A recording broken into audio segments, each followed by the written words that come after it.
Hey, welcome to my channel where I talk about my dolls, and that's literally it. And in this video, I'm going to be answering your questions about my dolls, among other things. And I'm pretty sure it's going to be a long video, which you'll already know by the time you click on this.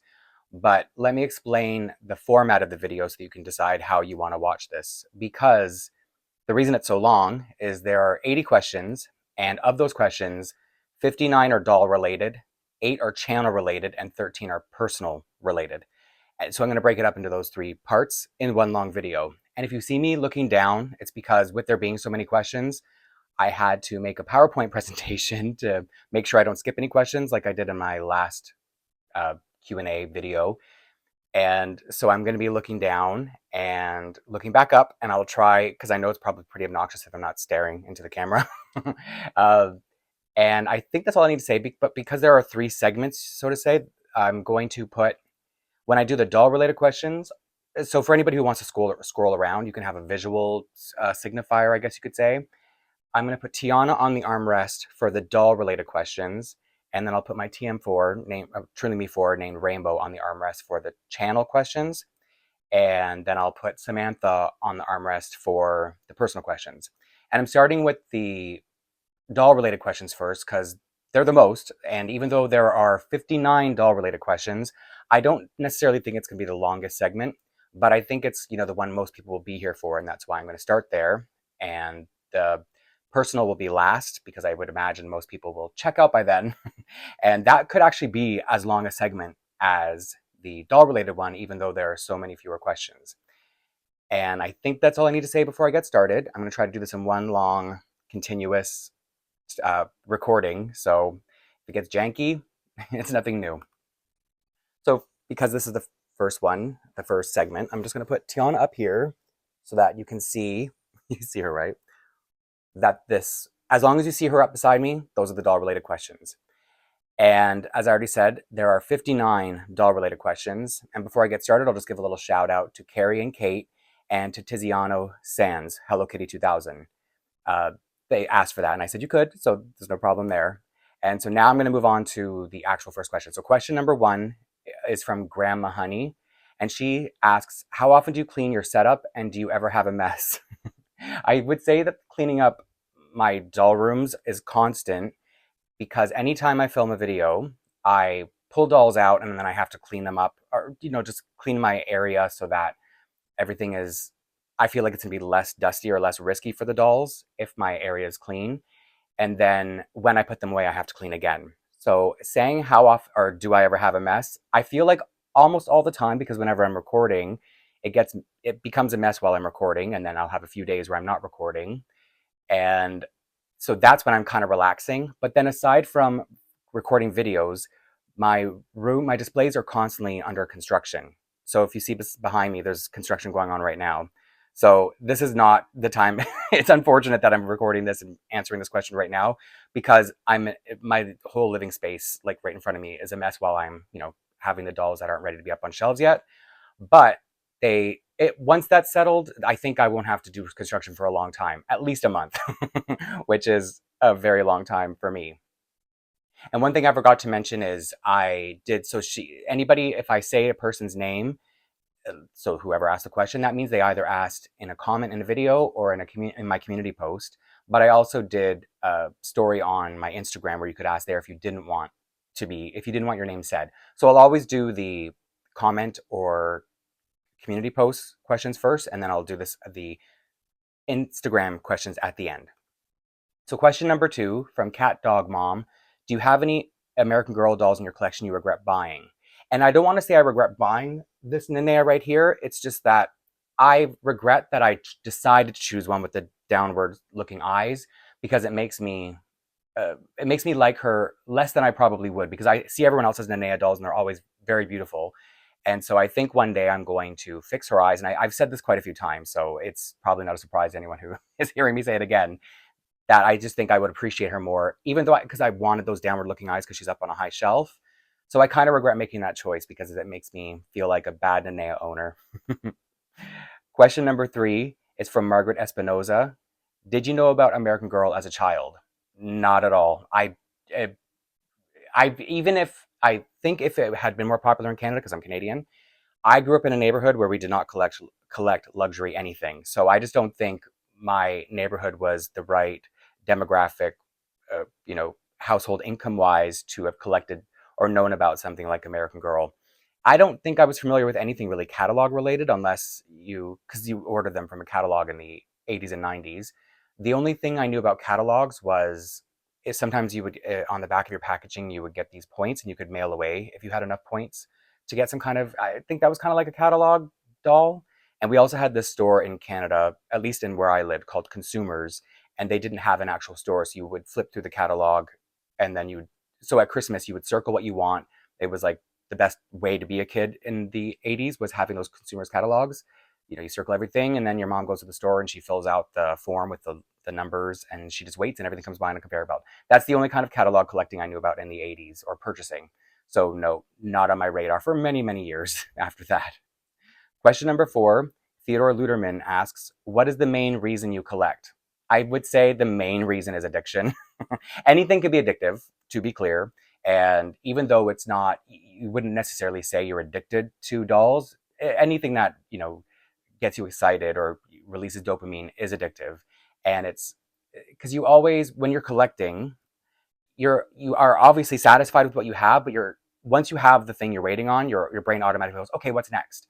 Because you get excited and you don't want that excitement ever to stop. So I kind of regret that about collecting. I do wish I could just relax and enjoy my dolls and feel like my collection is done. But then when my collection's done, it's like I move on to something else. And a part of the addiction for me is it brings me joy and comfort, and I enjoy the aesthetic of putting my dolls up on displays. So there's just a lot of happiness involved with dolls, and you have this way of justifying it by saying, well, I could be spending my money on worse things. At least dolls have some kind of monetary value, but it's still you're still just always spending money on dolls. So yeah, it's an addiction. Question number 5 comes from Hello Kitty 2000 and Professor Jasper Hale. They asked, if you could design the girl of the year, what would she be like? And I answered this in my last Q&A, which was 6 months ago. So it's obviously people wouldn't necessarily have seen it by now because it's so old. That was for when I hit 500 subscribers. And this is for hitting 2,000 subscribers, by the way. So organized when I do these videos. So I took bullet points of what I said in the last video because I don't think I would come up with it. This hasn't been released yet, so I think it's still valid. I would want a girl with a twin brother because I would want them to sort of subvert the expectations gender role wise. And that's not to be like progressive or anything like that. I just want to see something different. It's all it really comes down to.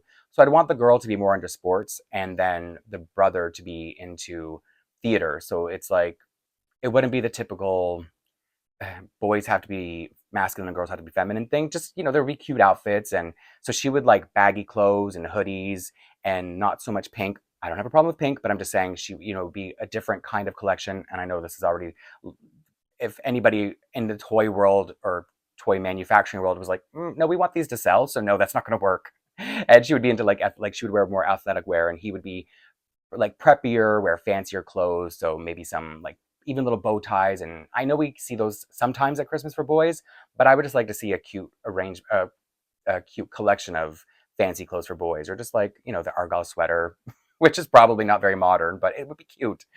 And I'm designing, so it's not like it's a real thing. Oh, and I would like to see a mold that hasn't gotten the closed mouth yet, so that they would share the same mold in my fantasy. And so then I would obviously want it to be one of my 2 favorite molds that hasn't, they're my 2 favorite molds, Joss and Claudie, but they also haven't been made with the closed mouth. So I would love to see that regardless to the girl of the year thing. So I think that pretty much covered everything. Question number 6, Margaret Espinoza asks, has your fondness of My Little Pony affected the way you feel about fantasy hair dolls? She said, I know as a lifelong My Little Pony fan, it made me like colored hair dolls more than most. And I brought over, I don't have a normal size My Little Pony, but this is, there's this collection of dolls called the World's Smallest Toys. And this is Firefly, but the real Firefly that came out in the 80s was a Pegasus. And they just made her an Earth Pony. And the thing about Firefly is that was my very first My Little Pony. And I don't know how long I had it before somebody threw it out. I don't know what went missing, and I know I didn't lose it. So having it, I put this in Courtney's collection. even though it's not perfectly to scale. And like I said, she's not a proper Pegasus. And yeah, I do think that having those, being so obsessed with My Little Pony as a kid with the fantasy colors, makes me love dolls like Celeste, who's right here, and that's why I brought it. There will still be a little bit of show and tell, but I think you can throw this on the background, by the way, and just listen to me ramble as I normally do. So yes, I agree with you, Margaret, that fantasy hair dolls might have a little bit to do with our love of My Little Pony. And even Rainbow High, because I think Rainbow High felt the same way for me too. Was it kind of reminded me of 80s with all that rainbow stuff? Like, last time I said Lisa Frank. Last time I referred to Lisa Frank, I called her Anne Frank, and I can't believe it. I'm so embarrassed. But yes, the Rainbow High and rainbow haired, fantasy haired American Girl dolls remind me of the 80s in a very beautiful way. And so, question number 7 from AGFan6591. It's a kind of a funny question. How are you so brave to jump in and rip off wigs and swap eyes on new expensive dolls? Because I'm somebody who, when I get something in my head, nothing can stop me. Even though I'll do this, play this game where it's like, let me procrastinate. Like, I want this big thing that's going to take a lot of room, or I know it's going to take over my whole life. But let me think about it, and let me like watch a bunch of reviews and unboxing and see videos about it. But it's like, honestly, once it's in my head, I know I'm going to do it. So the same thing happens where if I see a doll, this is part of what I love about American Girl too, is being able to customize. I always love personalizing my dolls. And so I don't, this is, and it's going to sound very privileged, which is what it is. It doesn't matter to me if it's a limited edition doll that's like super expensive, because I've done that a couple times with the Claudie mold of the Pink Stardust doll, is I will buy that doll, as expensive as it is, with the intention of ripping off its wig, ripping out, well, not ripping out, because it's like, I'm doing it properly, don't get me wrong. I'm not just like throwing things on the garbage, but I have to have it, like, once I get it in my head. And it's a privilege to say that money is not exactly an option. Because I don't think about the value of what it's going to be worth. I think about the value of how much I'm going to enjoy it while I have it, which can be a year, 5 years, 10 years. I don't know. And I don't need to know, because if somebody said you're only going to like this doll for 6 more months, then I would probably just not care about it. So that's part of the adventure, is who knows how long I'll love it for, but I'm going to make sure I love it really hard while I do. Question number 8 is from Grandma Honey. Has your collecting ever interfered with your relationships in the past? And it could be that I'm romanticizing memories, but I don't think so. I think that because I've always been in long-term, like, committed relationships, almost back to back, I've been with people who, understand me, and it's no secret when you meet me that I'm a doll collector. And I think there's something kind of domestic about being a doll collector. It's somebody who, so it kind of may ring as relationship material. Not for everyone, but I'm saying I think with me, it just kind of makes me look very, I want to be home and enjoy my things. So part of being in a relationship is being happy at home, and part of being a doll collector is being happy at home. So for me, it's like, it shows a level of commitment, or I should be committed. One or the other, same kind of thing sometimes. So no, I don't think it's affected, interfered. I mean, obviously, when I was younger and I couldn't afford things as much, I'm sure sometimes it could have annoyed my partner when I was like 20, who was like, "Do you really need to buy that doll when you're eating ramen all week again?" It's like, yes, dolls are more important than food, and that's just the life of a doll collector. But yeah, so and again, it could be because I've been lucky, or like privileged with dating, and I don't think this is everyone's experience. That not every, especially, I can only talk as a gay male, and I know I've read a lot of comments from other male collectors that they do feel judged a lot when they're dating as a doll collector. And so whatever privileges I have, I've always been lucky. So I shouldn't make it sound like it's an absolute that, oh, it shows that I'm committed and monogamous, and it's a good thing, because I don't think that's everyone's experience. But mine has always been very positive. It, yeah, I can't think of, even when I was like dating, casually dating, like, meeting somebody and getting to know them, I would mention the doll thing right up front. Not really as a test, but just as like, you better know this. So no, it's just, I don't feel like it's ever been an issue for me. That was a long answer. Question number 9 is from Nightwing Aquaman. Have you read any of the American Girl books, or plan on reading a particular story? And Nightwing Aquaman highly recommends Addy's story. Now, I've read Courtney and Claudie's books. They both have 2. And Claudie's I had to read. I don't remember why I wanted to read Courtney's. Maybe it's just because they were the first two dolls the first two collections I really got into. So maybe I had more time at that moment in my life to read their books. And I started to read, it's funny that I'm assuming Nightwing Aquaman is male. But maybe I shouldn't do that. Uh, it's funny that you would suggest Addy's story because I had started to read it after I got my first Addy Be Forever doll. And because I was in the middle of reading it, I left it on the table and my partner just picked it up and I don't know all of a sudden I was like, where did this book go? I know he wouldn't touch it because he doesn't care about my doll stuff at all. And then one day, I don't know, a few days later, he was like, did you ever read these books? I started reading this one and it's really good. So I don't even know where that book ended up. I think because we no longer live together, just work-wise, it doesn't work because of where he works, and he had to go back to the office. So I think he maybe took it with him to finish it. I don't know, but I was starting to read that book, and he liked it, so he took it. So you're recommended a good story because even a non-American Girl or doll collector really got into it. Question number 10 comes from a Ladero01. I'll just call them Ladero. Call them Ladero. I'm sorry, it's just a habit. Given your space constraints and your growing collection, do you think you are going to have to start cycling them out of displays and storing them or selling them off? I don't know. As long as I've been a collector, space has never been an issue. As you can see, I'm probably gonna talk about it again, and I probably already talked about it. There's construction going on behind me right now because there's that old annoying meme where it's that guy from Game of Thrones saying, or was it Game of Thrones, where he's saying one does not just stop collecting because of space. I don't know, you figure out how to hang things from the ceiling. I've never stopped collecting something because I've run out of space. I've stopped collecting for other reasons, and that's never ever been one of them. These dolls are huge, so I do imagine.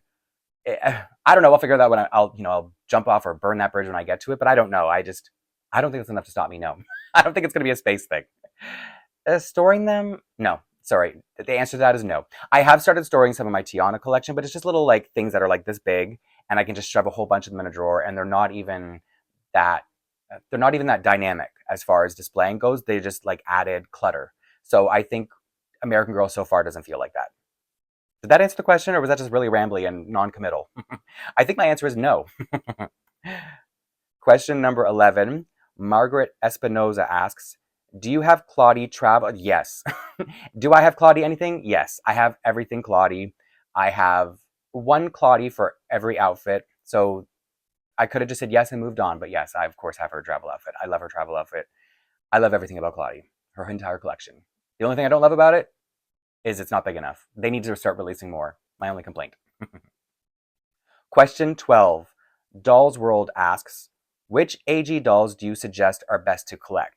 And this is so subjective, of course, so I would say whatever speaks to you most, to anyone who was ever asking that. But if you're asking what what I would subjectively say, I mean, obviously I would say for myself, it would be Claudie or, Joss Mold or whatever. But I have, now that I've expanded my collection to the point I kind of have dolls from every era, I would say the Pleasant Company dolls, pre-Mattel. And I would say that's a pretty common, I don't know if complaint is the word, but it's a pretty common opinion. So I would there's something, so this Samantha, if you can tell, I can squeeze her head, and there's just something almost like lifelike about the way their vinyl feels. They're just very different. And I know people had said that before I ever had one, and I wouldn't say I rolled my eyes, but it's like you just kind of go, well, everybody always thinks the original's better, but it is. It's like, it's really true this time. So that's something that's one thing I would say is that the old originals, they were just a better quality. So question number 13. Theodore Luderman asks, what do you like more about collecting? Changing the clothes, having them look pretty, brushing their hair, changing their seasonal clothing.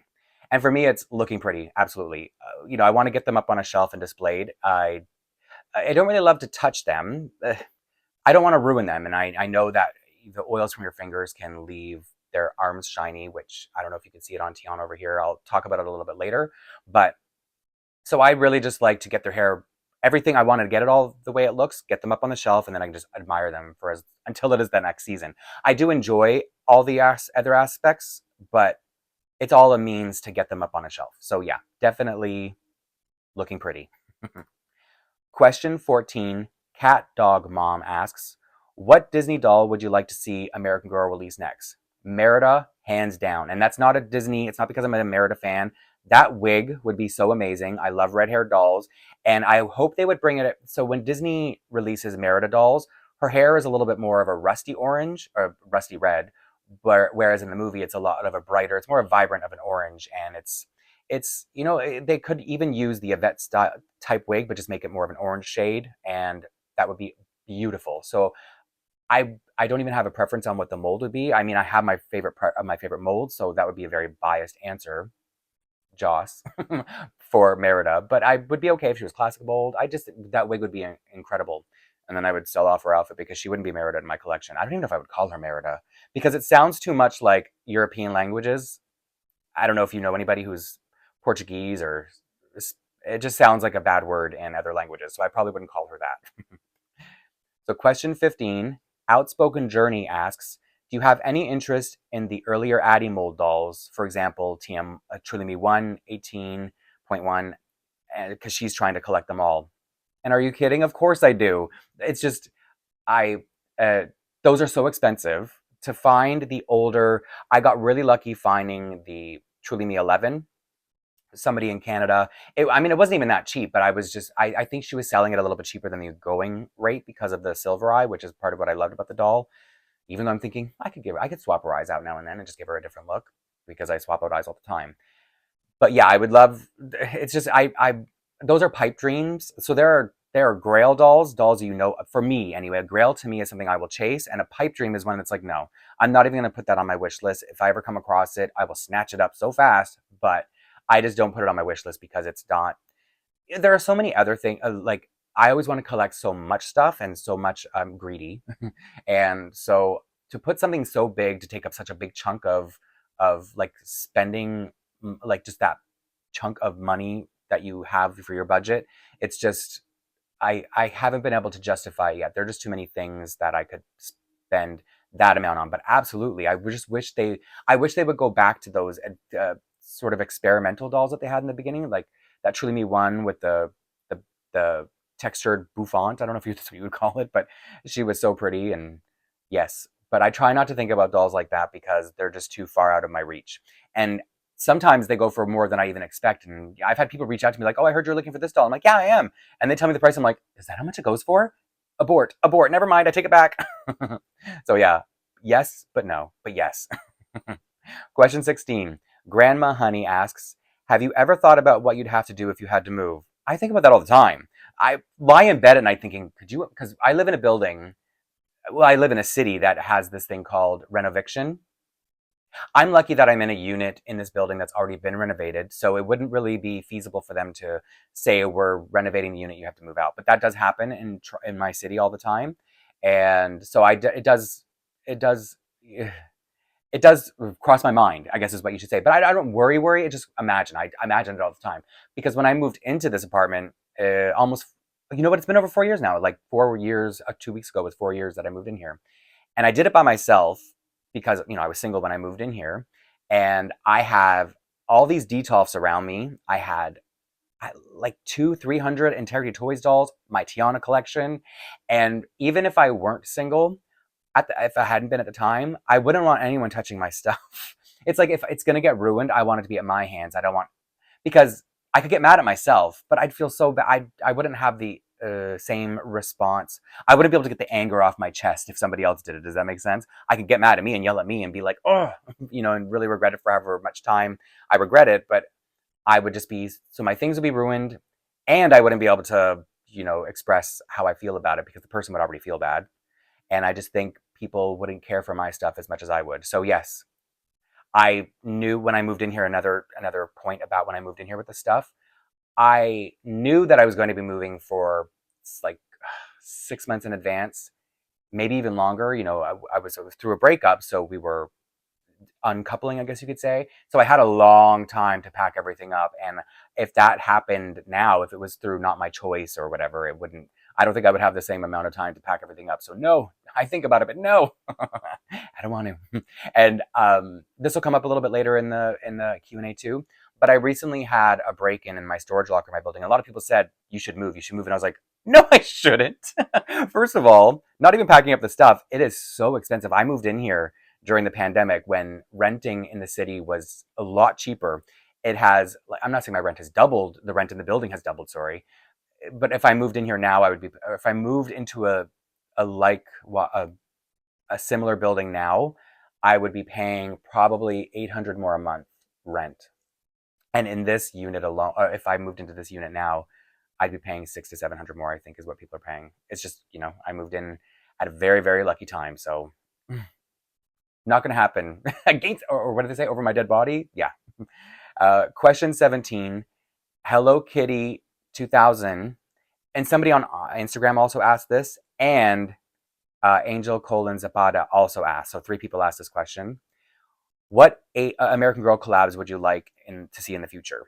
And then Angel Colon Zapata said he would like to see, he's into Winx Club, which is a doll line of fairies. I honestly don't know much about Winx Club. I've heard of it, obviously, because doll collectors in every community, it's like there's leakage, but even though I hear of it, I don't really have any history with it. And so he would like to see Winx Club collab. He would like to see fairy costumes, or he would like to see an American Eagle collab like the Gap one. And I have no opinion, to be honest, about Winx Club, so that's not on my list. Fairy costumes could be fun. It would depend on, I would have to see it to know if I would want to buy it myself. And then for me, the collabs I would like to see are kind of tricky because I don't think they would ever happen, because I'm a bit of a horror fan. So I think anything I would have on my list wouldn't be child friendly enough. Even something as simple as Tim Burton, because I loved Tim Burton movies growing up. I love Beetlejuice, and I loved his take on the Wednesday show. And I thought even if they did like a Wednesday and Enid 2-pack, that's probably the most child friendly they could ever get. But I know this is fantasy, but I also want to be a little bit like, it could happen. You never know. But this one, I just feel like I don't think it could happen. But if it did, I think a lot of people would be happy, and I'd be very pleasantly surprised. So that would be my one wish, would be a Wednesday or Addams Family, whatever theme you need to pick. Wednesday and Enid, I think, would be very popular. Rainbow High did something similar, Rainbow and Shadow High. So yeah, I think there is a market for it for sure. Question 18. Teresa Minsinger asked, is there a large vintage piece you are considering or on the lookout for? Honestly, I am maxed out for large pieces. And I have all the ones I want. And I don't know if it's because I really sat down and planned and I was really lucky that everything came together, or if my brain is like, no, there is absolutely nothing else. You are not allowed to like anything else. So I think that's why I'm happy with what I have, and I wouldn't want to have or wish for any other big pieces. But thank you for asking. That was like, but my answer is so no. I just feel like, wow, that was harsh. Question 19. Stephanie Marie asked, if you were to stop collecting American Girl for any reason, is there another doll brand you would consider? If so, which one? I mentioned this in my video where I talked about the struggles of being a Canadian collecting American Girl. And I said that I was considering Maple Leaf a few months back because I was having a lot of trouble with my American Girl, my Berry Reward specifically, but I was just having a lot of other, they're just, it's not easy to collect internationally when you're for American Girl if you're not in America specifically. And so really when I get over something, it usually works together. Like they work in tandem. Like if I'm getting over something, if I'm getting really sick of, for whatever reason, and this has happened many times in my collecting career, my entire adulthood, because that's how long I've been collecting. As I'm getting over something or getting, as these things are happening that are making me go, okay, I have to stop. This is like, I'm in like an abusive relationship with this doll line right now. It's like something else will, the doll gods will send me something, and that's kind of how it goes. So I don't have anything on my list right now. The few Maple Leaf dolls I've got, here's one right behind me right here. Oh, she's really close to me. She's my favorite Maple Leaf doll so far. And the ones I have, I'm happy with, and I'm happy to sort of integrate them in with my American Girl dolls. They're the Canadian cousins, and I love their fashion, so it works. I don't have to get over American Girl to start collecting Maple Leaf. I can collect them together. Just more so American Girl dolls, Maple Leaf clothes. So yeah, it could happen, and I don't know what it'll be. The doll gods will decide. Question 20. Okay, I thought the doll questions were going to be faster than this, but oh well. Too late. Theodore Luderman asks, do you ever lose things like shoes, necklaces, clothing pieces, and then find them months later in the weirdest place? No, for American Girl, because all of my everything is on display except for the clothes. So I have places that I keep those. So I don't lose anything of my American Girl scale stuff, but when I collected Integrity toys, so those are like Barbie size dolls, 12-inch ish, and they had really small, like, picture how small a Barbie finger is, and rings that would like slide on and off, so they were tiny. Earrings so small, necklaces that are just such a small scale. And sometimes I would know this doll had a ring, or I would hear something, like I would go to move it and I would hear that something drop, like the metal sound drop, because they're made of real metal, and it would be gone forever. And no, they never showed up. Sometimes they would show up if I gave it to another doll. So that's happened too, where I put sunglasses. When I was putting away my Integrity Toys dolls to sell, I was like, "Where's this girl's sunglasses? I lost her sunglasses." 2 months later, I found another doll, because that's how long it took me to put everything away. So yeah, that I've had happen, but not American Girl. American Girl stuff's pretty big compared to in other dolls. Question 21. Locktober asks, have you ever been sent free dolls as promo from Disney or other brand in your Instagram days? Absolutely not. I think being a Canadian kind of limits these things.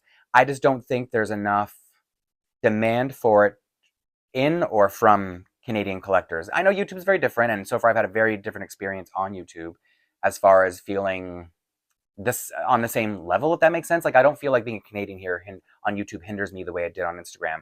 I would see other people with bigger followings than I had, or similar or smaller followings, and they would be sharing their dolls that were sent to them by not just Disney, but Disney, not just Disney as a company, but companies with Disney licenses. And I'd be like, wow, I have you came up with this Tiana thing. You didn't want to hook, but they're probably like, we know you're gonna buy it. We know you're gonna buy 5 of it. We don't need to send you free nothing. But one cool kind of story, this is the closest I got to having something free, is there was this key and a disc for Prince of the Frog. They were limited of 100 pieces, released in Disneyland Paris. Only released there, very limited. I wouldn't have even known it existed if Disneyland Paris Instagram account didn't reach out to me and say, "Hey, we're releasing this on this certain such and such a day. If you're interested, we're going to put one of each aside for you. And we see you're a big Tiana fan, so we will give it to you at the what do you call it? Employee discount." So that was the closest I came to getting something for free, because not only did they give me the employee discount, uh, it was just a fluke. I had to pay by money transfer, and the day after I sent the money transfer, my bank sent me an email saying, it was near the holidays, and they said, if you're sending a money transfer internationally for a minimum of this amount, we will give you a $50 rebate. So I called up my bank so fast and I was like, listen, I sent an international transfer yesterday. Can you send me the rebate, please? And they did. So that was because of the discount and then the rebate. It was pretty close to free. That's my cool story about having some kind of following or whatever on Instagram, some like notoriety for loving Tiana. So that was cool. They didn't follow me or anything like that. They just happened to know that I was a Tiana fan. So when you're as unhinged as I am, people hear about it. Uh-oh. Question 22. Cat Dog Mom asks, which 3 retired American Girl collections would you like to see come back? It would be a nightmare if Addy came back, because I'd want too much and I have no space. But maybe I would take some of the clothes. So I would still say her, because she has a really beautiful collection. And it would also be a nightmare if Samantha's collection came back, because I've now bought most of what I want on the secondary market, and I've had pretty decent prices, so I'm not complaining about that. But it's just, maybe I would buy even more things and need even more Samantha dolls. But so I'm still gonna say her, and then I would say Kirsten, mostly for others, because I know a lot of people love her collection, and I would probably want a few of her outfits too. Not more dolls, but just to change in my Kirsten dolls in and out of some of her other clothes, because she does have a lot of cute clothes. But I mean, it's really hard to say because there's so many amazing things from the Pleasant Company days, like I said before. Question 23. American Girl Films asks, that's Bailey. Hey, Bailey. Have you crafted anything for your dolls or thought about crafting? To me, crafting, my displays are crafting, because there are times that I'm taking furniture apart and I'm setting it up inside a display to almost look like the furniture is in there, but it's not. It's just like it's an illusion. So that's to me crafting, and I will I'll take apart a doll's blanket to make wallpaper out of it because I would, just to have as much of that doll's actual world in there. And I don't know, I just feel like that's where my creativity comes in, is crafting just their displays. But I think I know what you mean, like actual crafting of some kind of item or accessory for them. And I feel like that's too intricate for me to want to do. I think I would have anxiety at, working on something so small with such a small, like, medium, let's say. Question 24. Laura Bouchaw asks, oh, and this is her only comment on my channel, so I feel bad for just blurting her name out. I hope you don't mind. So she asks, do you think your collection will grow to the point you have to move to a larger place? And Carol Reardon also asked that in a video comment. So it's a similar question. So it's, do I think I'll ever have to move? I think this harkens back to when I said the idea of moving is an absolute nightmare. So I don't think I would move to accommodate my collection. I think I would, at some point, figure out a way to collect that I won't have to move and I'll have space in one way or another, whether that means maybe moving things in and out. I don't see, because I've recently done that with my Tiana collection, so it's possible. I just know I'm not going to move, because it's like, I feel like as much as I have in this, it's a decent sized apartment for the city I live in. As much as I have in here, if I had a house, there would be no stopping me. So it's like, it's like I'm a goldfish, so I might as well stay in this tank so that I don't grow any bigger, because it's not going to get any better just because I have more space. Question 25. Theodore Luderman asks, do you still have the My Little Pony castle from Christmas when you were 4? He's referring to a video I talked about, Christmas presents as a kid, where when my family, after coming to terms with me collecting dolls or girl things as a little boy, they got me this My Little Pony castle for Christmas. And no, I don't have anything from when I was 4. Not that anybody would know this, but when I hit about 13, I ended up moving a lot. And, moving from different family members, moving across the country, like I'm in Canada, moving from like one coast to the other. Well, I'm in the middle of the country, moving from the middle of the country to one coast and back. So no, I don't have anything from when I was a kid. When I was about 15, I was living with my dad. Our stuff got put in storage, and, that stuff I ended up losing. So even if I had anything left over, we left so much behind that when my mom, it's so hard to answer some questions because there's so much backstory. No, I don't. I guess I could have said and left it simply, but no, I don't, because of the way I moved around a lot when I was in my early teens until forever. Question 26. Stephanie Friend asks, what are your doll collecting goals for 2025? So this, I don't want to panic anyone by saying I'm done collecting, but I want to streamline. I want to figure out ways, and I did this recently with my Tiana room, and it made me feel so good just looking at how everything looks so beautifully displayed. I just want to make it so that because a big part of streamlining for me is I have dolls, Integrity Toys that I've already mentioned, in my, like, I have so many Integrity Toys dolls left in my closet, taking up so much closet space that could be, if I needed to, switch dolls in and out, revolve them in and out of my displays, or just, I don't know, regular life stuff that goes in closets. Instead, it's all dolls.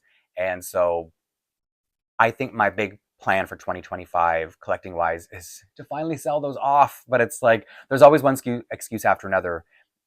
For one thing, it's a lot of work to sell dolls, but then recently in Canada, our postal service, Canada Post, went on strike, and it's been over a month now. So now I'm like, well, I can't sell dolls because of Canada Post. So it's like 2025, I don't really believe in New Year's resolutions. I just do things whenever I want to do them.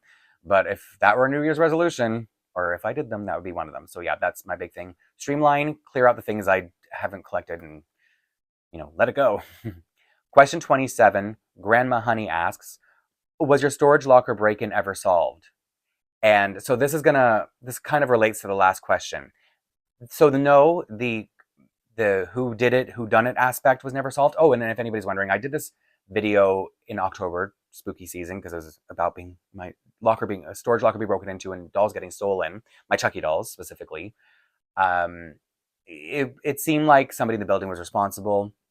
I mean, he still works here. So if people who thought, there were people who thought that because there was like video footage, surveillance footage, people thought he was going to get caught and whatever. I don't think that's the case. I just think people cover for each other. And if it really was the person I think it was, and it seemed like it was, especially the way I told the story from my perspective, then I would imagine firing him would be accepting some kind of responsibility or onus, and I just don't see that being the case. And so I just think if that is the case, they'll just cover for him. So no, it does. But so the way I took that as a sign, I made the insurance claim, and so then I will not lose the money. I will live with the violation for the rest of my life. And the way I see it now, though, is it's more dolls that I've had in storage that I need to let go of. I have to stop clinging to things that I don't collect anymore. Just being like, well, one day I'll have this space. You know what I mean? Like, I know those dolls meant a lot to me because I've loved Chucky since childhood. But the big mystery being solved is that it's time to let go of my Chucky dolls, and that's going to be part of 2025 too. Is selling off the rest of them and just sticking to what I love. And the other good thing is, I pay for my storage locker. It's not included. So empty out the storage locker saves me $50 a month. That's like $600 a year. That's the math, right? Yeah. So that's also another bonus. So mystery solved. The universe is telling me to stop holding on to dolls that I don't display anymore. Question 28. Carol Reardon asks, do you have the need to complete a collection? I'm assuming you mean like a particular character in American Girl, and I have my Claudie complete. Claudie is like overly complete because it's like I have, like I said before, a doll for every outfit. I'm constantly making customs with the Claudie mold, all of her dolls, because I love them so much. And I also have all the Joss mold dolls, so I think I would probably want to continue that way, keeping Claudie complete and the Joss mold dolls. Not Joss the character. I have enough of what I need of Joss. Yeah, so I would say that's it. But as far as ever completing like a collection like Tiana or something like that, no. I'm close enough and it's a lot, so no. Question 29. Theodore Luderman asks, and I think there's a typo. I'm going to read it the way he asked it, and then I'm going to say what I think he meant. Do you ever feel like I'm a special deal or collecting one that you're going to miss out and not get it? So I was like, do I think I'm a special deal?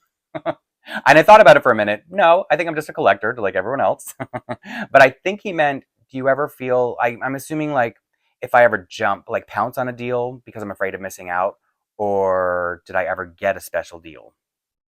The special deal that I can answer for that is when the bookstore in Canada, Indigo, that used to carry American Girl, and I've talked about this ad nauseum on here, when they started closing down the store, getting rid of the product, no longer carrying it, they made these amazing sales that I would have been a fool not to buy the dolls that I bought. So yeah, I got some amazing deals there. And I think that answers the second part of the question. Did I feel like I was going to miss out by not getting it? Yeah, because I bought dolls that I had no intention of buying for customs, but how could I pass up a $35 American Girl doll? You know what I mean? So 35 Canadian, mind you. So that would have been like $27 US. Could you imagine? Who would pass up on a $27 doll? Question 30. Hello Kitty 2000s asked, what dolls are on your Holy Grail list? So this kind of goes back to what I was saying about the Addy mold dolls. Those would be more pipe dreams. And so I don't really want to put them on a Holy Grail list because that means I'm chasing them. And I have most of the dolls that were originally pipe dreams or Holy Grails, which would have been Ivy, Cecile, Truly Me 4. Like dolls that I wouldn't have dared to dream that I could have. So I also have a new fondness for the American Girl of Today dolls. So the Truly Me's before they were bought over by what they originally were released by Pleasant Company, because they're just cuter. They're just cuter versions, and the quality of them. Question 31. Grandma Honey asks, how supportive is your current partner? I have said on here before, the way he puts it is he's made peace with me being a collector. And I don't think supportive, I don't know, I don't feel like it's necessary. I could support my own collection. I always feel like take it or leave it, as if you're in my life in any capacity. But I think most people take it in stride. It's not anything people take any other way. So he's as supportive as he needs to be, which is not at all. Because I don't know. I hope that doesn't sound rude, but I just don't. It's inconsequential to me. I'm supportive of my collection, but he's fine with it. However, we don't live together. Maybe he doesn't really have to go back to the office every. See, that's the thing. He works. What is about 50 miles away, 100 kilometers away. So because when they had to start going back to the office, he had to move back out on his own. But maybe he was just couldn't handle the dolls anymore. He's an adult. He can make adult choices. But no, I think he's fine.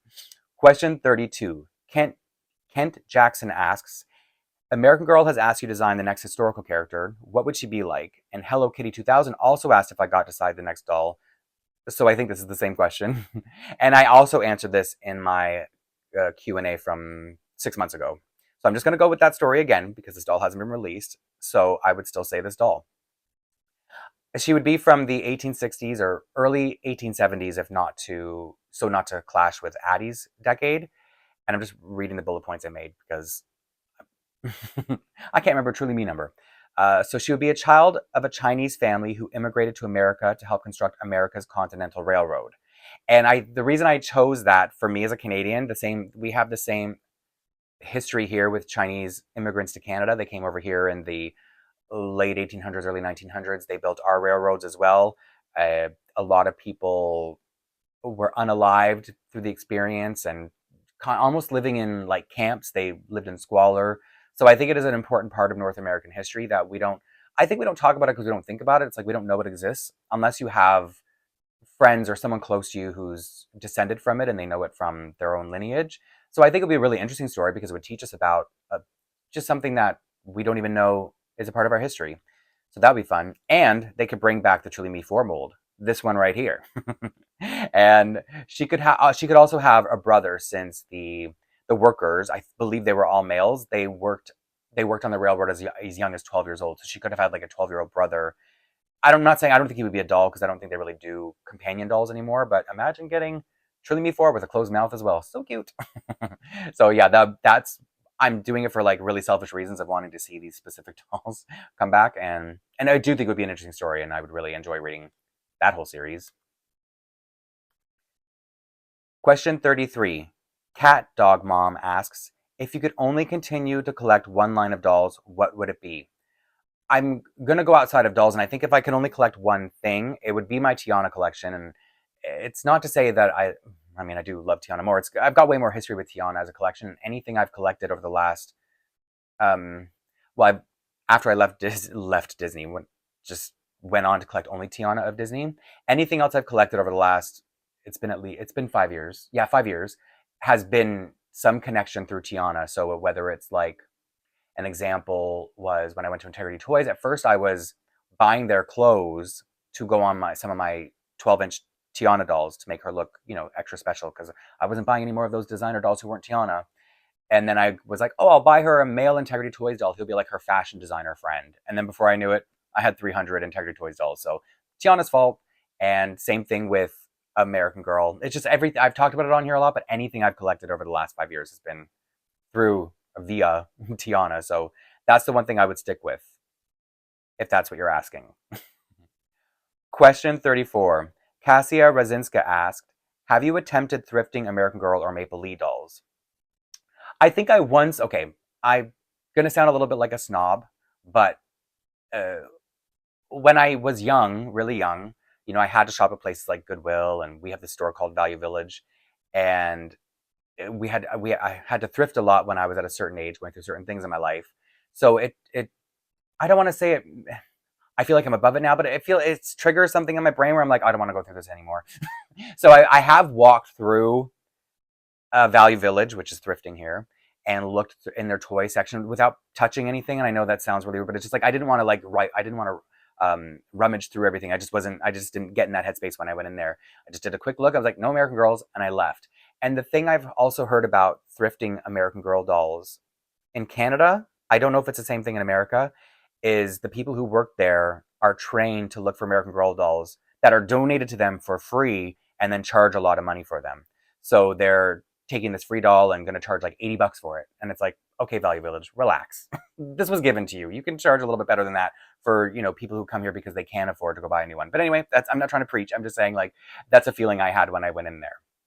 So I think the answer is really no, but that's not to say I wouldn't buy a doll from someone who thrifted it. So it's not that I'm against buying used dolls. I buy used dolls all the time. It's just the experience of that is not fun for me. Question 35. Cherished Doll Friends asks, do you ever take your dolls in public? If so, what kind of reactions did you get? No. I don't even like to put them in my lap. I'm so afraid of ruining them or just exposing them to. I have a lot of my dolls behind glass cases, and some are up on high shelves and they're like tied in. They are put in a way that they're never going to get ruined. So I feel like going out in public would be, I'm assuming this would be for photography or to bring with me as like a comfort doll. But for me, I'm more comforted to know that they're safe inside my home and not gonna get, I mean, they may get dusty, but I think I handle them enough on the videos and stuff that I'm always like, and I'm redressing them. So I think the dust isn't so much of an issue. But yeah, I wouldn't want to take them outside. I'd just what kind of reactions would I get? I don't even, people would probably just assume I'm carrying it for a niece or a daughter or something. I don't think people would be like, wow, look at that man carrying around his doll. I don't know. I wouldn't worry about what people were thinking though, because that's none of my business. Question 36. Theodore Luderman asks, have you considered buying a really good American Girl in TLC, tender loving care, condition to cuddle with? You always make comments you don't cuddle with them. So I knew that this was going to come up. So if you look at I don't know if you're going to be able to see it. Oh no, I don't want to move it because then people will think the doll questions are over. But when I was trying to get her ringlets perfect, I was handling her a lot. I would have her in my lap and I was just trying to like twist the ringlets in her hair to make them sit really perfectly. And so I would always hold an arm with one hand while I was playing with the hair. And I noticed, because this is a bad thing about handling the dolls, is it makes their vinyl go shiny from the oils. And I can take, what would you call it? A magic eraser. It takes it right out. But because it does that, it made her feel, I still love the doll. This is not a rejection statement at all. It just made me feel like I don't want to handle her anymore because I've already ruined her. Not ruined her, but she's no longer as minty as she was when I opened her. So that's why I don't want to have a cuddle doll. If I was going to cuddle something, it would probably be a plush. I'm looking around if I have anything. Oh, it would probably be, I have a Squishmallow from Tiana. I would rather, or the Cuddles thing from, or even a pillow. Like, I just don't think I would want to ruin a doll. Because I'm thinking about my Squishmallow. I'm like, no, why would we get oils on that too? So I think I'm just afraid to handle my stuff because I don't want to ruin it. But obviously, if people do cuddle their stuff, that's amazing. Like, that's not me saying you shouldn't. That's me saying you absolutely should if you're not as anally retentive as I am. And I hope for your sake you're not. Question 37. Giant Cup of Coffee asks, do you have a top 5 series of characters? So because she specifically said characters, I'm going to assume she means the named dolls who come like with the characters already attached, and I'm assuming American Girl because this was asked in the comments, the video, sorry, the community post, not in the actual video where I said you can leave comments here too if you wish. So I'm just going to say my my 5 favorite named characters who are, it's going to sound like an order, but I don't think it really is. Claudie would of course be first, but Claudie, Courtney, Addy, Samantha, and Nikki. Those are my, now I'm looking over at Ivy. Ugh. Would I change one? I'm not, I'm going to switch out Courtney. I'm going to say Claudie, Ivy, Addy, Samantha, and Nikki. I just wrote this in here really quickly before the video. I should have thought about it more. Yeah, I think Ivy would count. So yes, Ivy. 38. Cherished Doll Friends asks, what is your favorite type of doll if you could collect only one? For example, 18-inch child doll, Barbie-sized fashion doll, 16-inch fashion doll. It's really hard to put it into that perspective, but if I did, I would collect, as in ongoing, keep buying, the 18-inch dolls because I enjoy a brand of dolls that is constantly collecting new ones, and I like to constantly expand my collection. I would probably, if that weren't the case, they're not, see, I said Tiana would be the one thing I would collect before because Tiana is an expansive universe of stuff I can collect. But her 16-inch dolls, I already have them all, and I don't need to buy multiple. I do buy multiples, but I don't need to keep buying multiples. You know what I mean? They're limited edition, so yeah, that wouldn't satisfy the longevity I feel toward collecting. So that's why I would say 18-inch in this context. Question 39. Nettie's Dolls asks, what, if any, American Girl stores have you visited in the US? Only one. It's the Chicago store, and it's only because I was on a trip to Chicago, and I wasn't into American Girl at the time, so I didn't appreciate it, but I grew curious by looking at all, because they're dolls, and I love dolls, so I enjoyed walking through the store, but I never thought I would collect them. So, wow, isn't that funny? Question 40. Delasia Rice asks, how do you stay organized with and remember all the names and backstories of your dolls? So I don't really think, I feel like when I look at the doll, the story, the names, it just pops in my head and it stays there. because it's a natural organic thing when I look at them. It's something that I feel when I look at them. And if it doesn't stick, then it's not their story. I don't know if that's like a lazy way to do it. Because people have suggested, oh, you should write them all down. But it's like, if I have to write them all down, it's not their story. It's like, if I look at them, I should see their story because that's who they are to me. And that's worked so far. There's only one doll that hasn't worked well with. She has a permanent story now, but sometimes I guess I'll have trouble finding a story, but I don't force it. I just let it happen organically. And when I find the spot, then I'm like, okay, that's who you are forever. Well, forever with me, however long that may be. Question 41. Cherished Doll Friends asks, when you were living in a shelter and moving around for a while, did you have a special doll that gave you comfort during that time? And I think I forgot to warn in the beginning that sometimes these questions are going to go a little bit personal. Well, I mean, there's a personal section at the end, but sometimes personal for me means what may feel dark to some people, but it's not dark to me. It's just normal life for me. So anyway, to answer cherished doll friend Cheryl's question. Hi, Cheryl. I should have said that earlier. Hi, Cheryl. When I was, so before I got to the shelter, so I'm just giving a little trigger warning that I'm about to say something that's not very comfortable for everyone, but this is my experience and I'm fine with it, so you should be okay with it too. Before I got to a shelter, I lived in a school park, and I had a backpack with me that I would fill with a little bit of clothes and a Care Bear, and I would use that as a pillow. So the first Care Bear that I got, and I Value Village, to talk about them again, but it was a donation to Value Village, and then it was a donation to me, if you know what I'm saying. I lived on the streets, okay? I was homeless. Do you really think? Okay. So anyway, this is a little tiny version, World's Smallest Toys version, that I put in Courtney's collection of Braveheart Bear.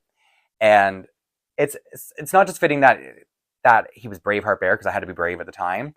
There was also a lamb called Gentle Heart Lamb who was in the backpack with him, but they haven't released a World's Smallest version of the Gentle Heart Lamb. So it's like, I was brave on one hand and gentle on the other, I think. I don't think I did that on purpose, but it's funny looking back on my 16-year-old self and being like, oh, I was brave and gentle, wasn't I? That's why people always helped me out, because I was those two things. So yeah, I did, but by the time I got to the shelter, no, I don't even know what I ended up with my backpack. I think when I moved in, they gave me all new stuff, and I just threw out everything, all the ragged stuff I went in there with.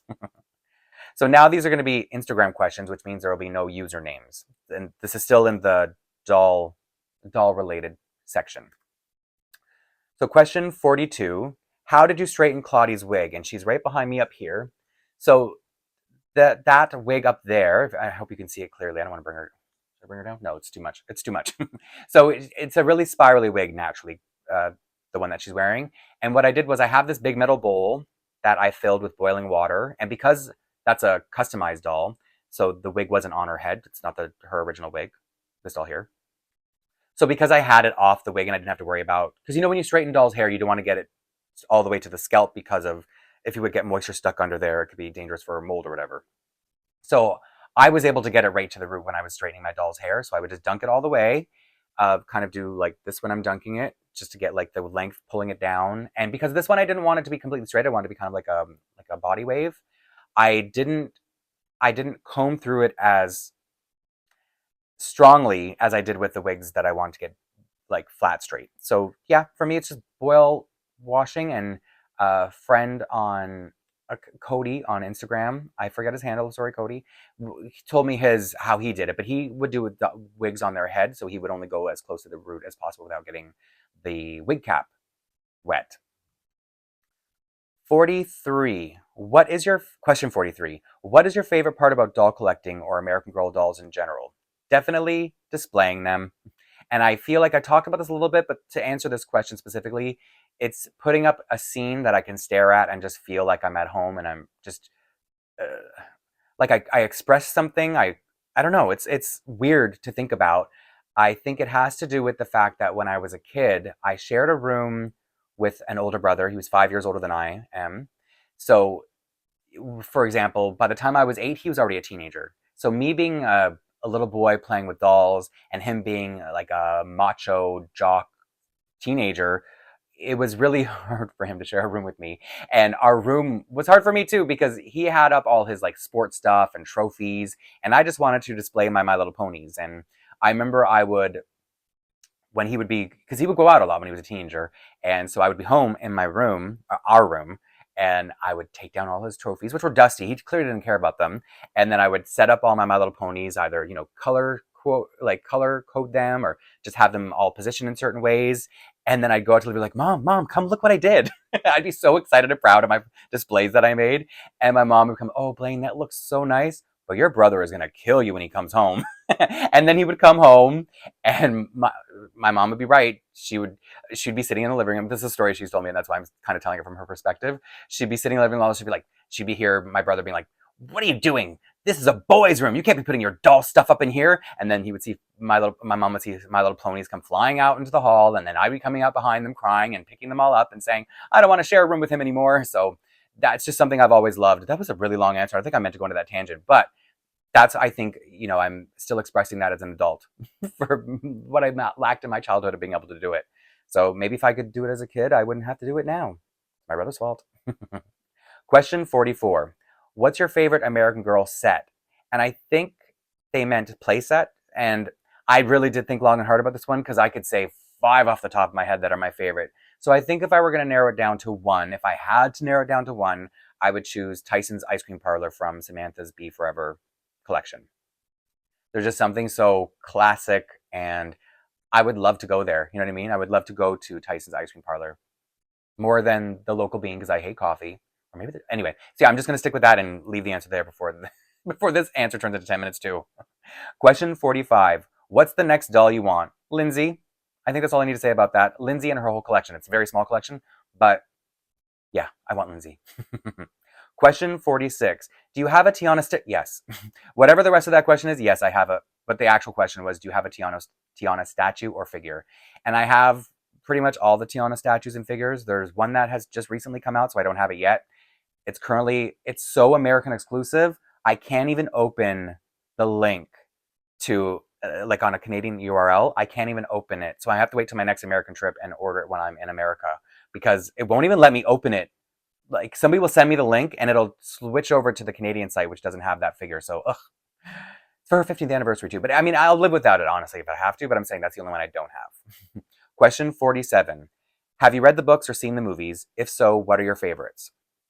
I've only read the books that I mentioned, Claudie's and Courtney's, and I haven't seen any of the movies, but I did watch, there are shorts on, is it Amazon Prime?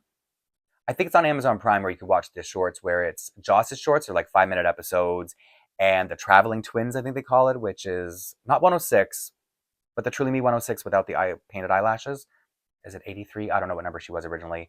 And Truly Me 77. And they're literally just something to throw on that's quick, because if I'm doing something that really don't need to concentrate, but I didn't enjoy them. They were kind of silly, and they were not very deep, so no. So I can't pick a favorite. That's all I've watched. Question 48. Are you a fan of Wish or Asha merch? So there's somebody on Instagram asking me if I collect the Disney movie Wish. To be honest, I haven't even seen it. I've really fallen out of love with Disney over the past few years, and it could be a lot of reasons. I think the doll, I was tempted to buy her a limited edition doll because she's so pretty, and last time I've done that before. I've been like, oh, this doll's so pretty, I bought it, and then I have to give it away, because I did it for another limited edition doll and gave it away. So it's like, I won't let myself do that anymore, because they are expensive. But the Asha doll was limited to 1,000 pieces, only $100, which is usually they're 150, and not limited to how many you can buy. So they clearly didn't expect her to sell a lot. So regardless, I know she's beautiful, beautiful character design. I haven't heard good things about the movie, but I haven't seen it, so I can't judge for myself. Sorry. Question 49. What are some of your all-time favorite doll outfits?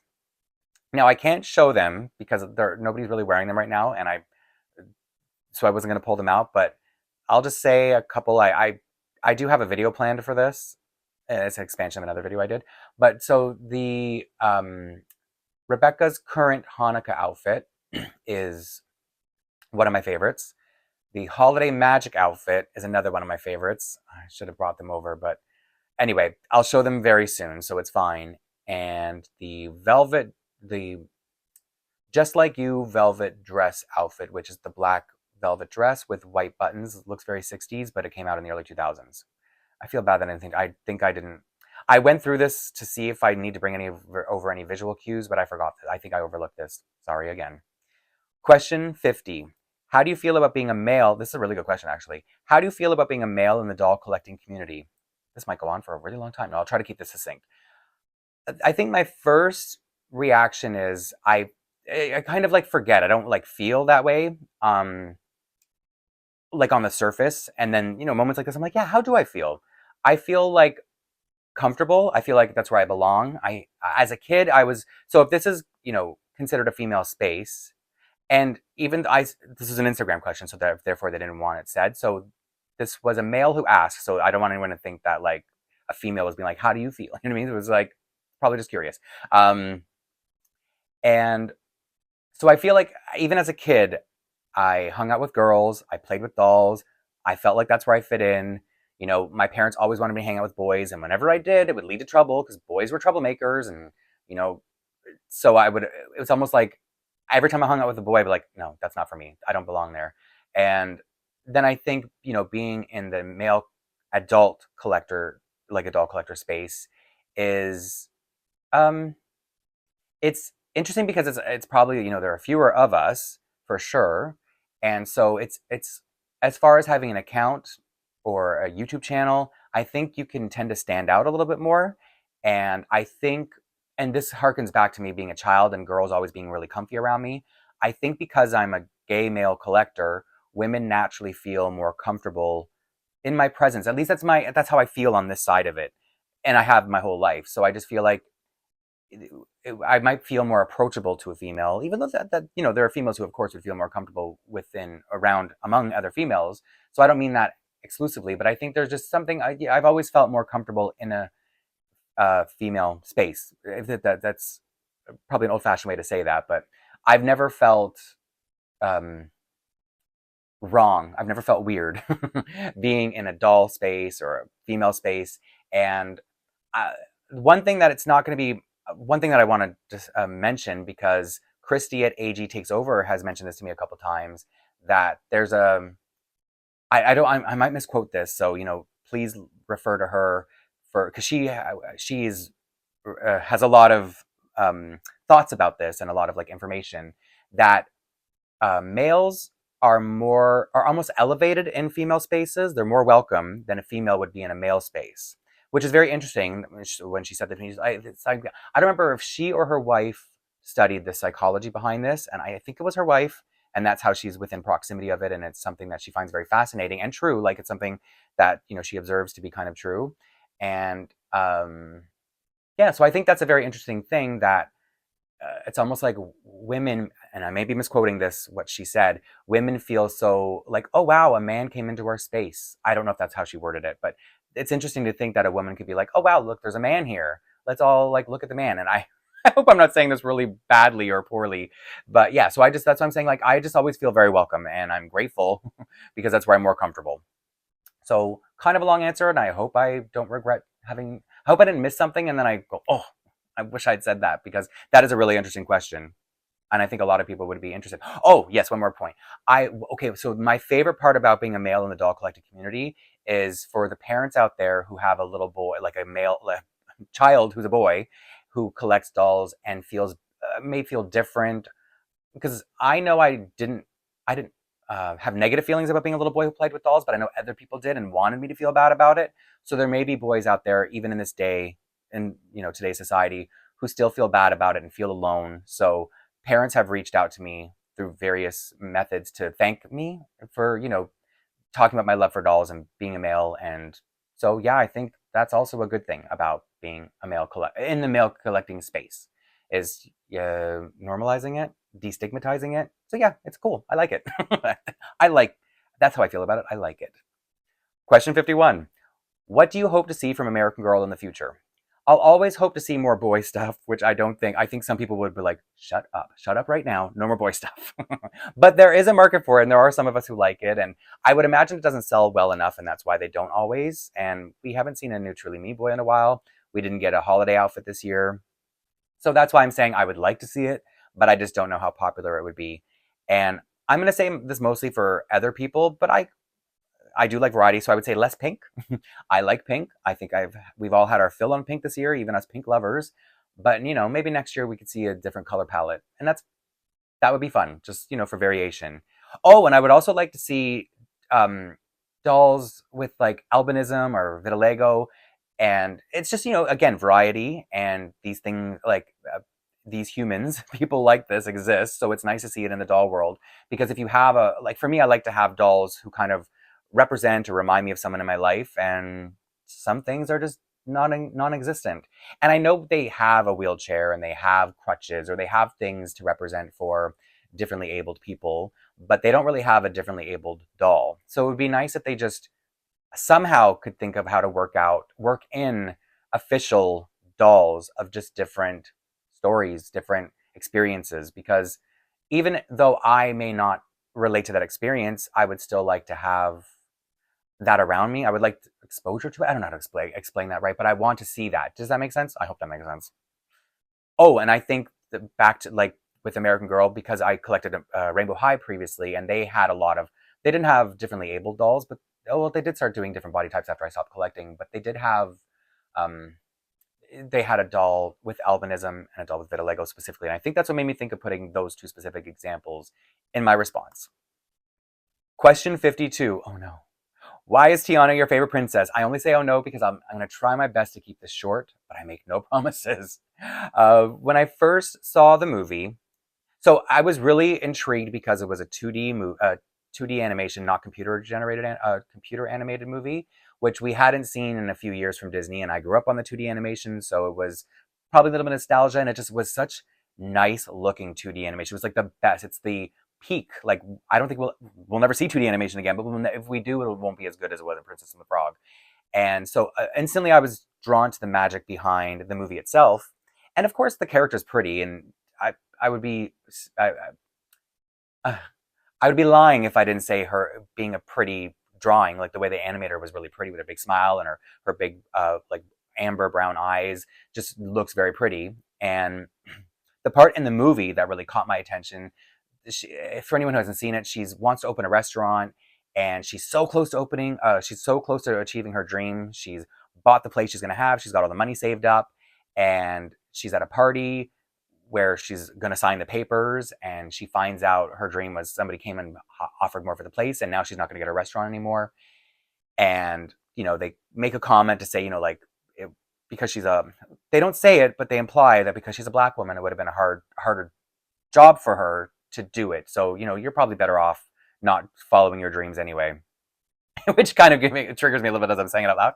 And so she's so close, and then something really embarrassing happens to her. She gets dirty, messed up, and then she goes up and she's singing. She sings the reprise to sing. So in the beginning, she was singing "I was almost there." I'm almost there. She's so happy, and then she's singing "I was almost there," and now it's not going to happen. So just that moment made me go, "Oh, I really feel for this character. This is the first Disney princess who just has a dream, and she's got her real struggles. She's not just. And there's nothing wrong with chasing love, but it's beyond that. She's not even looking for love. And I noticed that she was left-handed. I'm like, because I'm a left-handed person, we always notice these things. I told you this answer was going to be long. How can I narrow it down? So she's left-handed because of the actor who voiced her asked for that, because the actor, Anika Noni Rose, is also left-handed. And as my love grew for her and my following on Instagram because of my Tiana collection, I noticed how much she meant to other collectors out there, other Disney fans, Black Disney fans, Black women, Black men, people who had never thought they would see a princess like that. And it made me go, you know what? I'm so dumb. Here I am. Oh, she's left-handed like me. Like, can you have a brain, please? Can you think about what really matters? And yes, they both matter, sure. But it just made me, I don't know, embrace her in a certain way. Like, it made me realize how important she was. And it put me within proximity of learning things that I would not learn on my own through other people, sharing their experiences with me and developing like online friendships and things like that. And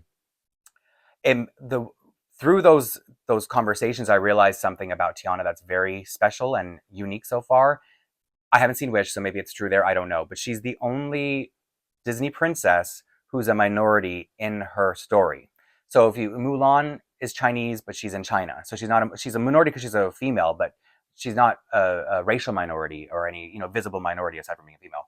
And so any Disney princess who takes place in a different part of the world, or is of a different, uh, not American, let's say, they're living in their native country. So that was another thing where Tiana's the only one who has that struggle. Even though we don't see it, it could have been that we could. It would have helped if we could see it more. She's the only one who was going, princess wise, going through that experience. Whereas Esmeralda and Quasimodo and Hunchback, they dealt with that a little bit more head on, and that was another favorite of mine growing up. So, that was not a very good job of shortening that answer, but that's the answer. So, question 53, hopefully moving on to lighter things. When did you learn about American Girl? Okay, I think when did I learn about American Girl is probably a faster question. Like I said, I had seen the store in Chicago, and I don't really think it registered what exactly American Girl was. I think my then partner, so my ex and I, talked about it a little bit, and it was like little girls' toys. And then as I was looking for 18-inch dolls to wear this Tiana outfit that I bought, that's when I really discovered American Girl. So it wasn't even that long ago. Like, discovered it as in like started to understand exactly what it was beyond another 18-inch doll line.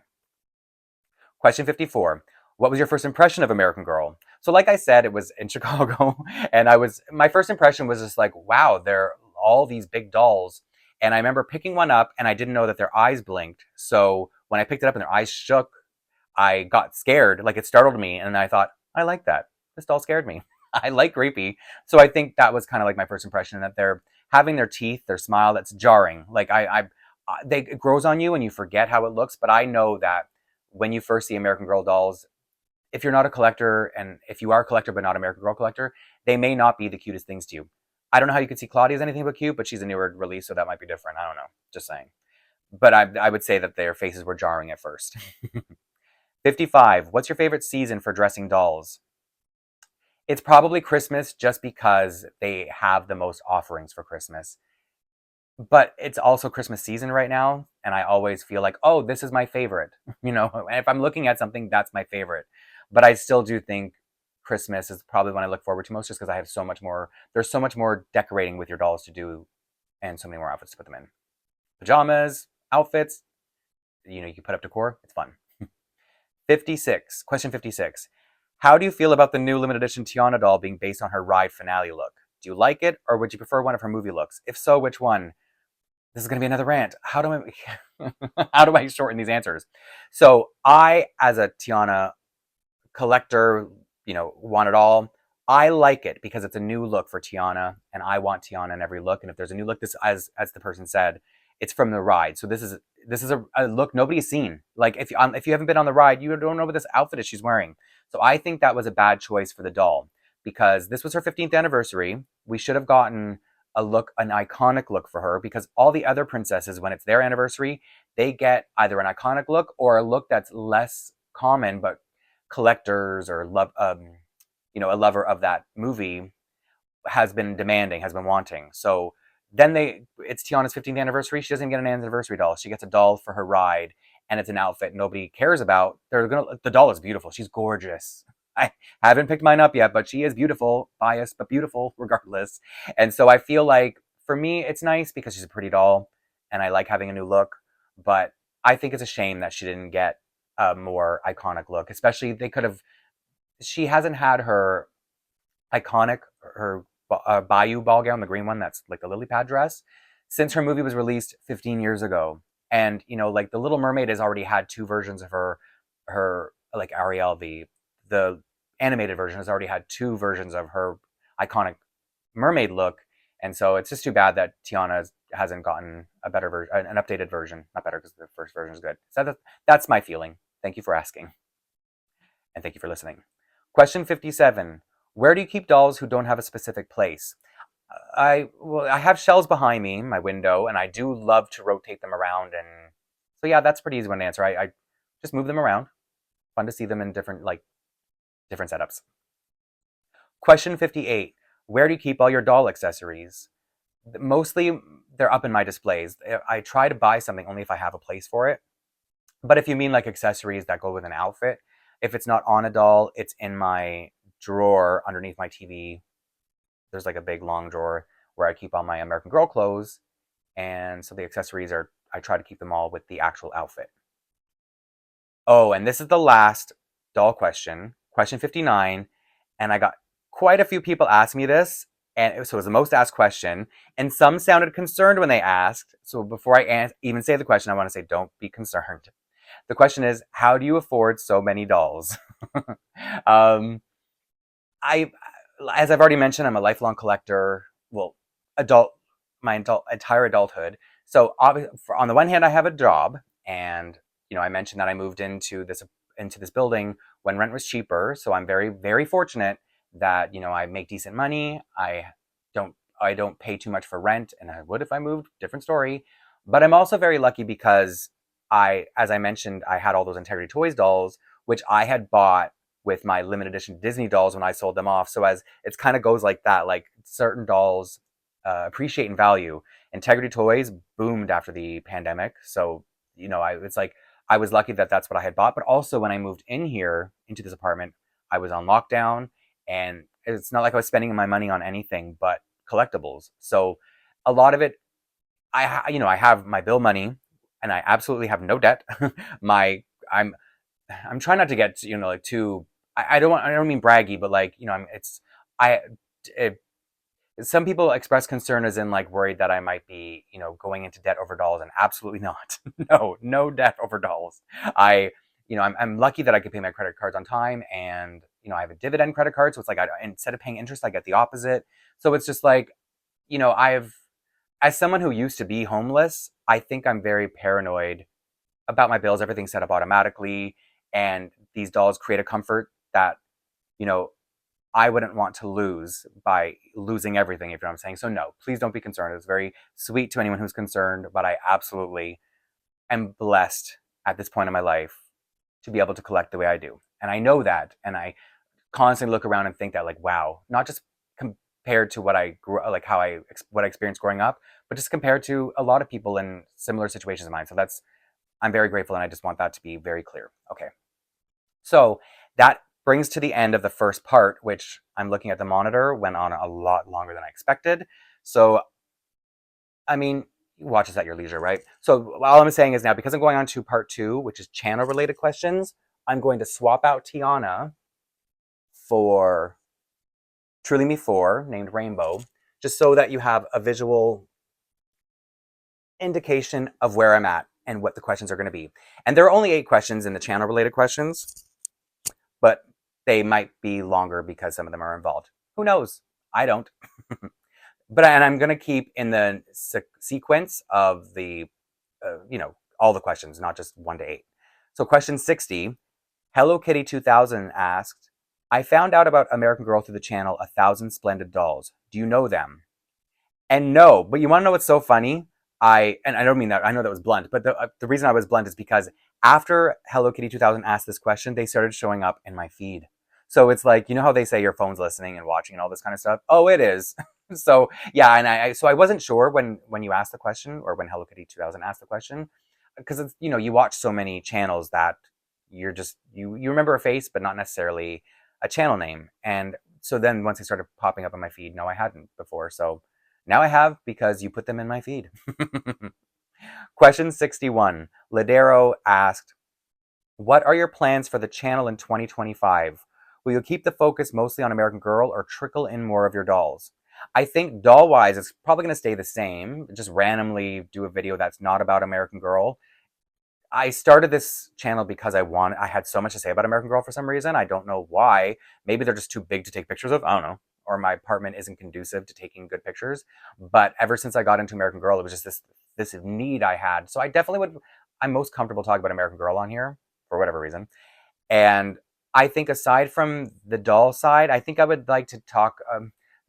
See, when I'm setting up for my videos, there's a lot of work. There's a lot of cleanup before and after. And so even the video may be only a half hour. It takes hours to do before, with everything in total. And so I guess I could say that one of my ideas is to start talking about other things that I'm not necessarily pulling in so much, but I'm just more talking about opinions of things, like doing something a little bit more in depth about like why American Girl dolls, or why dolls matter, like do like a topic like that, where I'm just explaining a topic and giving my opinions, or something a little fun video like 5 things you should never say to an American Girl doll collector. Do you know, like I've seen people do videos, not an American Girl, but other doll lines where I'm like, I could do that for American Girl. It's just something silly and fun. And then have topics that are a bit more serious, like representation in dolls, things like that. You know what I mean? Like where I'm not necessarily, well, I mean, I guess I would still want to show my dolls if I'm talking about these things.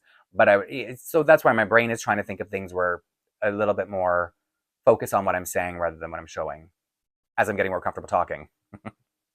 Question 62. Outspoken Journey asked, have you ever thought of starting a Facebook group or a Patreon where you can build a community of people who would want to chat and communicate with you about dolls on a regular basis, or just ask questions on your opinion or advice? And then she said, I ask because watching your videos, I'm reading this because I've heard this a lot, and it's another thing. So sorry, I probably should have said this at the beginning too. A lot of people just like complimented the channel, the videos or whatever on Instagram or comments. And I responded and said I wasn't going to mention compliments in the video because it's a Q&A. But this is a little bit kind of compliment to me, but a lot of people have mentioned this, and it goes with what she's saying, so that's why I'm saying it. I'm not trying to brag, but she said, I asked because watching your videos is like sitting down with a friend, talking about dolls, and sipping on your favorite drink, talking for hours about a hobby you love. Plus, she worded it so beautifully that I thought it really set a vibe, and I was like, I'm going to read that whole thing out. And yeah, so I think that is, to comment on that part first, people do say that a lot, and I think that's a great thing because that's how I feel. I feel like I'm sitting down. That's why I started this channel, was to have conversations with other collectors. And so that was, whenever people say that, I'm like, yes, that's exactly what I want. That's exactly how I feel. I'm just on the other side of the screen is all for this.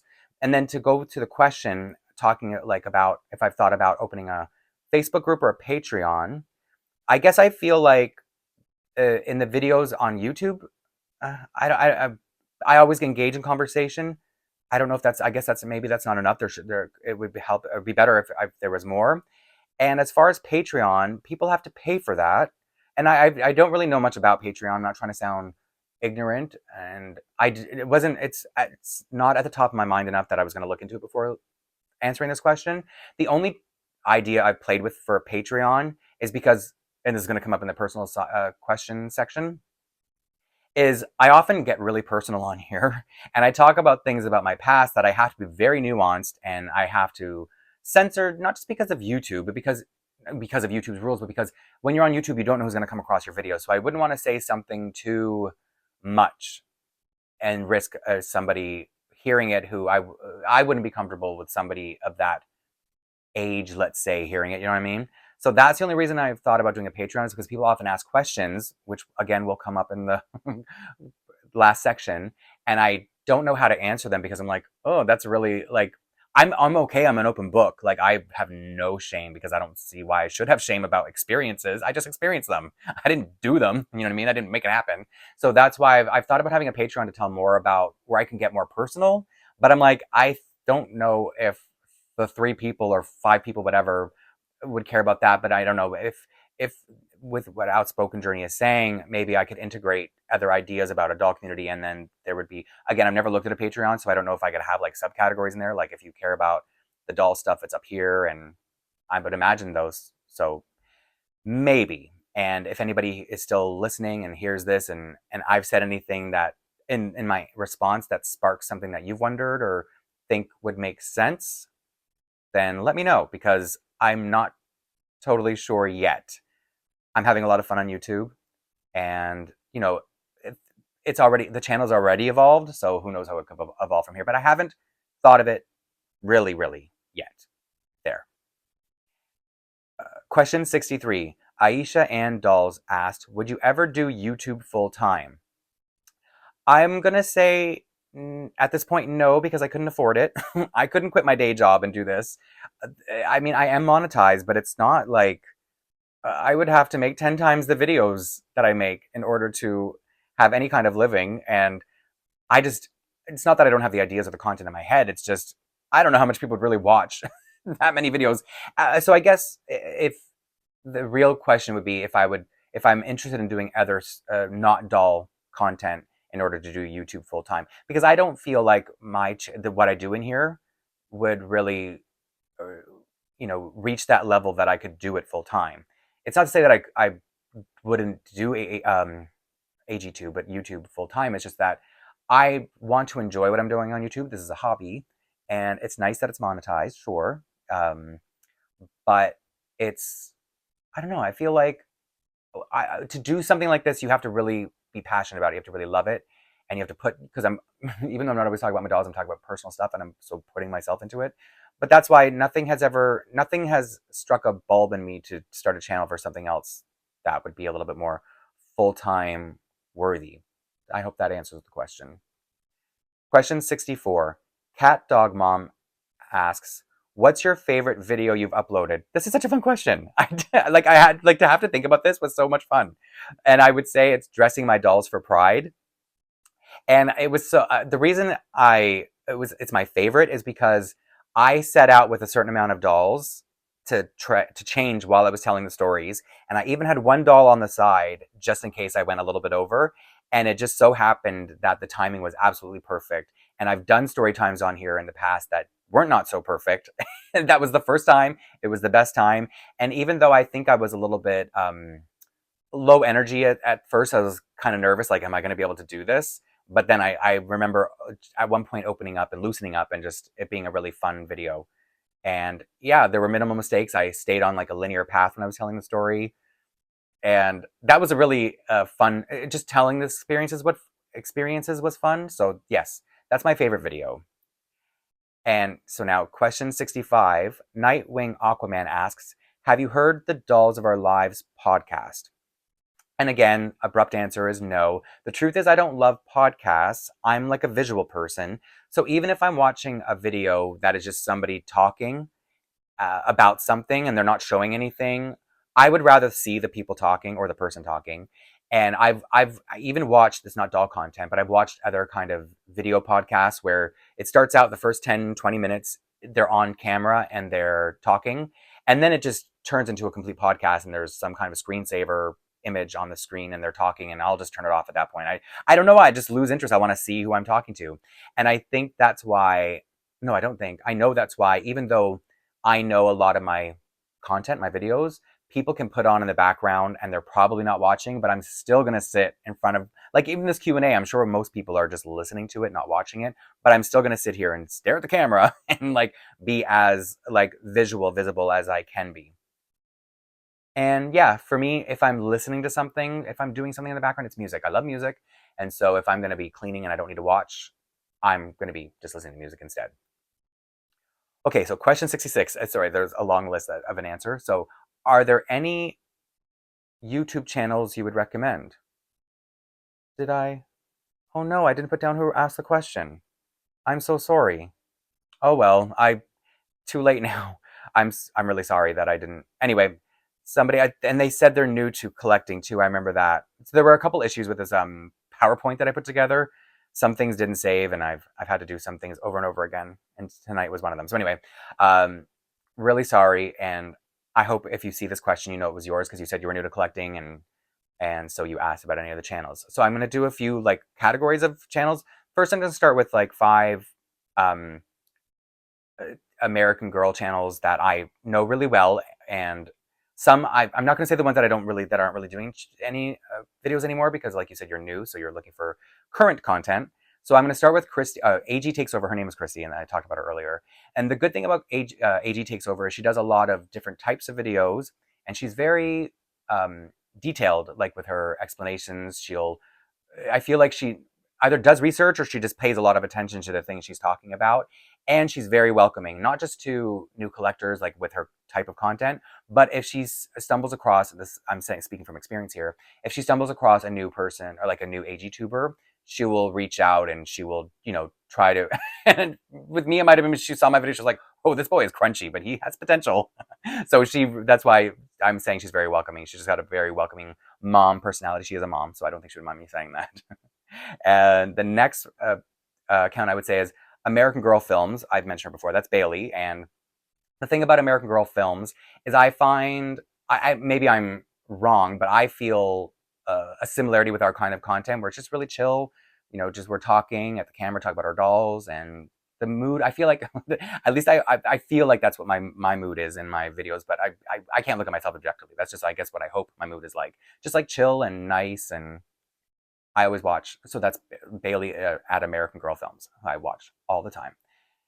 And the Brittany doll show is, sorry, you know what? Because I put different categories in here and the order got mixed up in my slide. The Brittany doll show, I think she's newish. I think she's a little bit newer than I am. I'm at about 10 months now, so she's within the last 10. And she has really, I like her material, her content material, because it's bite size. It's usually 10 to 15 minutes. It's very edited. It's very high energy. She has great camera work. And yeah, so it's like her, when I first started, I always try to do really quick videos because that's the kind of content I like. And so that's what I really enjoy about the Brittany doll show. I'm just so you know, her name is spelled Brittany, Brittany. There are different ways to spell the Brittany doll show, so that's why it's just wanted to make sure I said that correctly. So yeah, I would check her out for sure too. And another, well, she's behind the camera, but I feel like her content is still kind of like mine and American Girl Films. And her name is Outspoken Journey. It's spelled the way it sounds, and she's asked questions on here, so that's why it may sound familiar. And we have a lot of similar tastes in dolls. She's the one who asked if I was after any of the older Addy molds, because that's like her grail list. So I enjoy her videos because I feel like she and I really appreciate a lot of the same dolls. So check her out. Another chill vibe. But like I said, she's not in front of the camera. She's behind it. If you know that I know that trend has changed quite a bit over the last couple of years, but that used to be what a lot of AG content was. But that sounds too hard for me. I couldn't do it.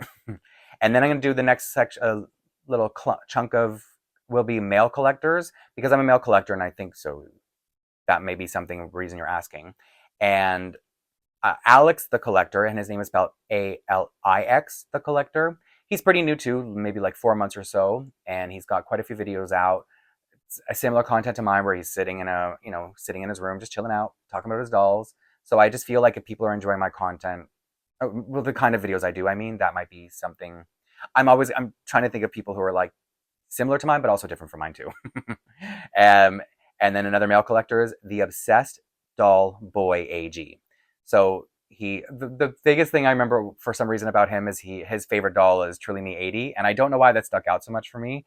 But I just find that when somebody has like a particular love for a doll, I think it just tickles me, because I'm kind of like that, but in a way over the top way. So he's like similar, just hanging out in his room, talking, high energy, much higher energy than I think I am. But maybe I am high energy, but I don't feel like I am, but whatever. And then the next one is American Boy Collects AG Plus.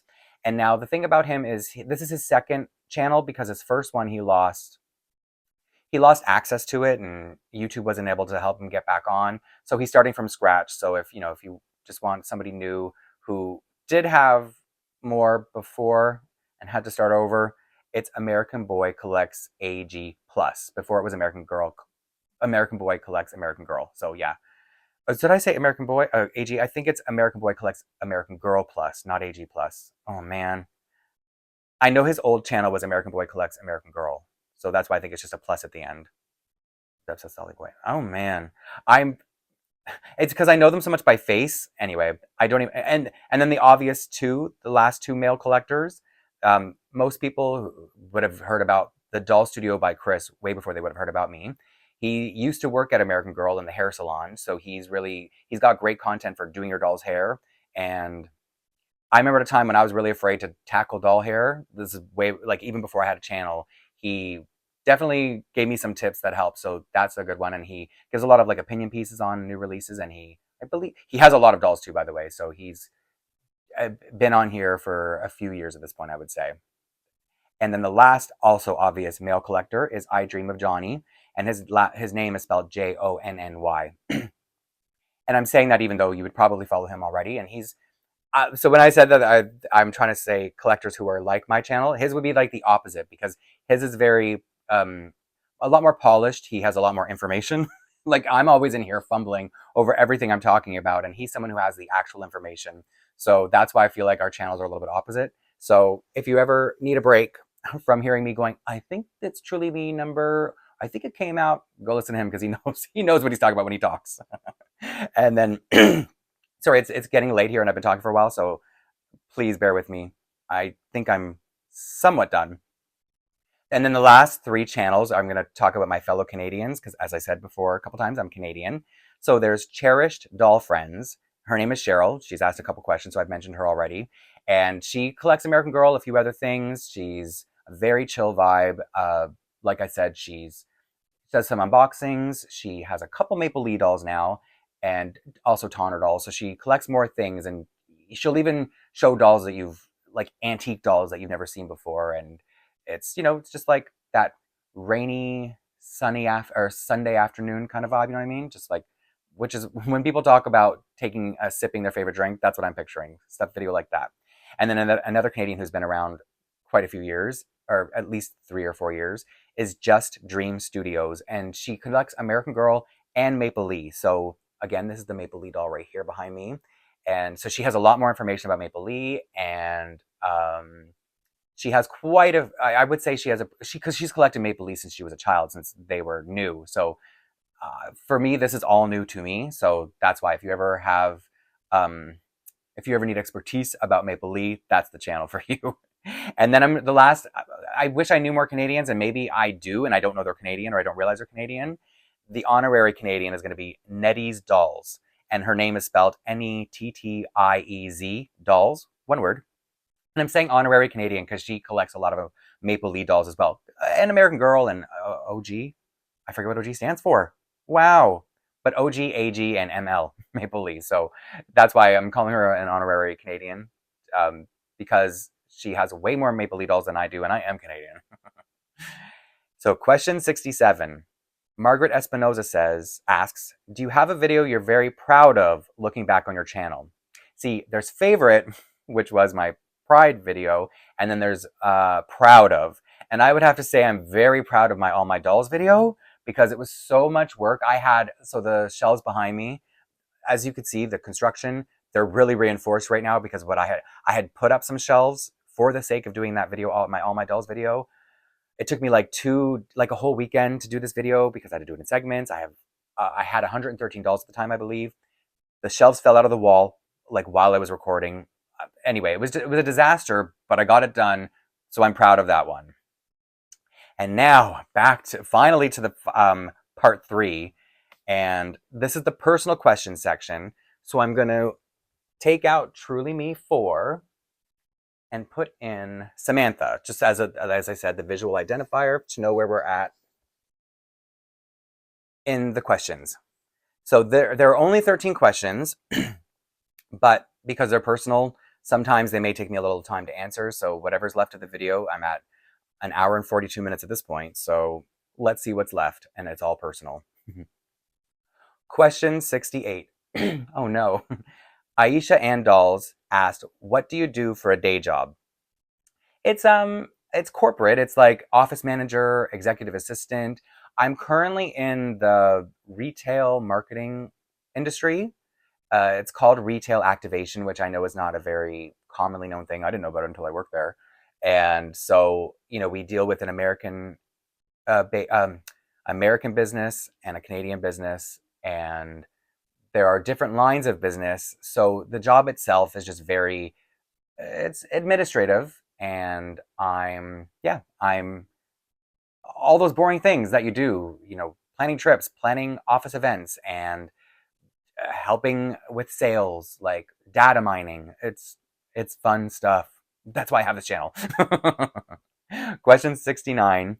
Grandma Honey asked, what are your favorite foods to eat? How often do you cook? I'm getting called out right now. I hate to cook. And my partner is so good about cooking. He cooks every meal. And if, when we lived together, he cooked every day. I did the dishes though. Let's be real. If you're going to cook, I appreciate it. I hate to cook, and I do not mind cleaning up ever in my life. I will do the dishes every time by hand because I do not want to cook. But he also, because he knows how I hate to cook, for my birthday this year, he bought me a pressure cooker, and he taught me 2 easy Indian recipes. My favorite foods to eat, as far as cooking is concerned, would be khichdi, because it's so easy. Even I can do it. It's in a very basic Indian dish, which is just rice and lentils mixed together, and then you would put your masala, and the masala is a spice mix. It's like Hindi for spice mix. And then the other thing he taught me to make is paneer biryani, which is also, again, he had to teach me the easiest things to do. And even though I don't like cheese, I like paneer, which is it's a it's a kind of Indian cheese, but if I call it cheese, my partner's like, it's not cheese, it's paneer. So that's all I do. I at one point bought what do you call it? A slow cooker, but there's so much preparation that I was like, I'm done after I've done like 5 recipes, and I get so sick of the stuff. So I hate to cook. I hate it. I just what a scam cooking is. You spend like an hour and you're done eating in 5 minutes. No, I'm just gonna go buy a meal or make a sandwich or pasta. Simple. That's all I'll do. Question 70. AG fan 6591. Have you ever considered doing fashion merchandising for a career? I'm not laughing at the question. I'm laughing at the fact that I put in brackets. She thinks I'm skilled at styling my dolls. That's why she asked. And okay, sure, I can put together items that I own that other people have made or created and make it look cute because I love my dolls and I have an eye for making dolls look cute. But I have no clue about fashion. Even when I collected it, when I collected Integrity Toys, they were fashion dolls, like runway inspired fashion dolls. And people used to mix and match their clothes all the time. No, not me. Whatever outfit came as an outfit, that was going to be an outfit. I was never going to try to mix and match because I was clueless. I am clueless. But I feel like I've had a little bit better luck with the American Girl side of things. And so, yeah, no fashion for me. Thank you for enjoying my dolls' fashions, though. Question 71. Cat Dog Mom asked, do you make any crafts? I'm not into crafting. It's not fun. It's not something I think about doing, but my partner loves to craft and so does my best friend. So sometimes the three of us will hang out to do some crafts. And here's one that we did. And my best friend made me this little Tiana. Like it's supposed to look like, what do you call it? 830, no. Is this 8-bit art? I think it's 8-bit art. So it's made with these beads and you can see on the back like what they're made of. So you would put this on like some kind of grid, this plastic grid. You drop the beads in, and then you iron it after, and then it melts and it becomes a picture. And she made me Tiana. So that's one of the kind of things we did, but it's never on my wish list. Question 72. Margaret Espinoza asks, have you been to Disneyland or Disney World before? Yeah, I've been to both. I prefer Disney World. It feels more magical because there are different parks and there's just more going on. And so I went to Disney World first. And then when I went to Disneyland after having, been seduced by the magicalness of Disney World, Disneyland felt like the opposite of that. Like it wasn't as magical. It's very condensed. So it's like almost like are there five Walt Disney World parks? Whatever they've condensed from those 5 parks is in one park. It's smaller, so people love it because it's more intimate. Like you can get from point A to point B a lot faster. For me, it loses a little bit of the magic of seeing all the space and everything like that. So I would say my preference is Walt Disney World, but I think the weather, because the Orlando weather can get really, really hot, and as a Canadian, I don't live in an igloo as rumors would have it, but we just have bad weather. It's either really, really hot or really, really cold. Fall is like 2 weeks and it's beautiful. Question 73. Lovely Leo asked, for more info on the ballcap collection. Okay, this is going to be almost like the next question bleeds in from this. So in every video, I wear a baseball cap, and it's always been a Vans cap so far this year, because Vans, this isn't supposed to be a read or shade against Vans, but they make an more old-fashioned style of cap where it's like the high crown, the flat, what do you call this?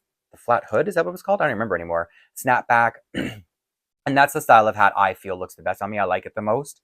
And I hate trucker hats, like the mesh ones, because I'm bald, and this is where it's going to bleed into the next question. So I always wear a hat on here because of being bald. When I would be, and I'm constantly glancing over at the monitor to make sure it's still filming and all that kind of stuff. And when I would be doing stuff on my dolls, and I one time try to do a video, and I have all these lights on, and when you are bald, I don't know if I should just, because let me go into the next question, because of the question 74, and let me continue it there, and then I'll talk about them together. Question 74, Locktober asked, why do you shave your head? Do you just like how it looks? Easy maintenance. I'm so curious. And so I'll say that I'm growing up as a kid. my dad was really in denial about losing his hair. And my brother and I used to be like, Dad, like, stop pulling everything forward. Just shave your head. You look ridiculous. You don't have any hair on the top of your head. And he'd be like, oh, I have so much hair. I have so much hair. And he'd be like pulling it down on his forehead. And we'd be like, if I ever go bald, don't let me, like, if I ever start losing my hair, do not let me be in denial like that man is. So when I hit about 17 years old, knowing that in my gene pool there's male pattern baldness, I used to feel like, because I would have like hair all over my head, and I would ask my friends, does the back of my head feel thicker than the top of my head to you? And they'd be like, yeah, the top of your head feels like it's thinned out a lot. I'm like, oh, I'm going to be bald by the time I'm 19. So when I was 19, my hairline started receding. Oh, I can show you that I'm bald. So it's not looking bad right now with the shine. So that's what I was going to say is I usually take, when I had my hat off, because I shave my head every other day, and that's why they're asking, do I shave my head? Because of the glare, and I have my window open tonight, by the way, because with all these lights on and stuff, and often moving around, I'm wearing a sweater, I would sweat a lot doing the videos just because of the lights and the movement. So sometimes I would be watching the one video that I tried to do without my hat on. I was seeing all this, like, because what I was trying to say before is when you have no hair, the sweat has nowhere to go and the oils in your head have nowhere to go. So your head becomes very shiny. And if you're out in real life and you're like, if I'm at work or whatever, I can just pat down my head if I start to feel like I'm looking not gross, but like if I'm looking not presentable, not presentable. And so on a video, I don't want to keep stopping. I don't want to bring a towel. So I just thought, I'll wear a hat and it's fine. I like wearing a hat in real life because it protects me against the sun. When you're bald, you're so vulnerable to elements. Head's either really cold out in the winter or you cannot be under the sun for more than like 2 seconds before your scalp burns. So that's why I always, now my voice is really starting to go, whoa, sorry. So that's why I choose to wear a hat on my videos so that I'm not distracted seeing my bald head shining and, if I'm starting to sweat. I just don't want that. I don't need another distraction when I'm already trying to do a lot. So that's why I'm like, one, it'll be familiar to people because they'll recognize me as the guy with the hat and now the beard. And then two, I don't have to stress so much about what's going to happen to my head as I'm filming a video. And I think that did everything right. Yeah, and I think I explained that I go with Vans because I like the style of their hats, and I do not like trucker hats because the mesh looks really funny on a bald head. So this is my favorite style of hat. And the ones that are more like this, they don't look right on my face. So this is how I feel my most handsome. Okay. Question 75. Hello Kitty 2000 said, "Can you speak Spanish?"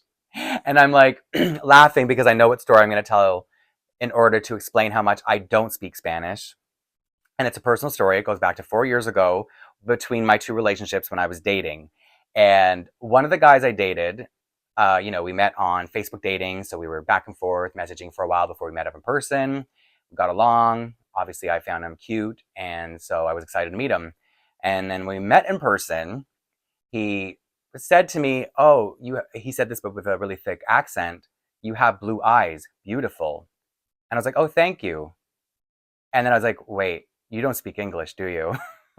He was from Mexico and he hadn't lived here very long. And before I tell any of the story, all I want to say is anybody speaking English or any language that's not, any additional language somebody speaks, that's not something to make fun of. That is something to, something to commend. It's something to, people should be elevated for trying to speak another language and moving to a country where they don't speak the language because they're trying to fix something or, they're trying to make their life better. I can only commend a person for that. So anyway, so this is my first time. I was new to dating, by the way, because I'd always been in, one relationship, two relationships back to back. So I'd only been in relationships I'd never dated before.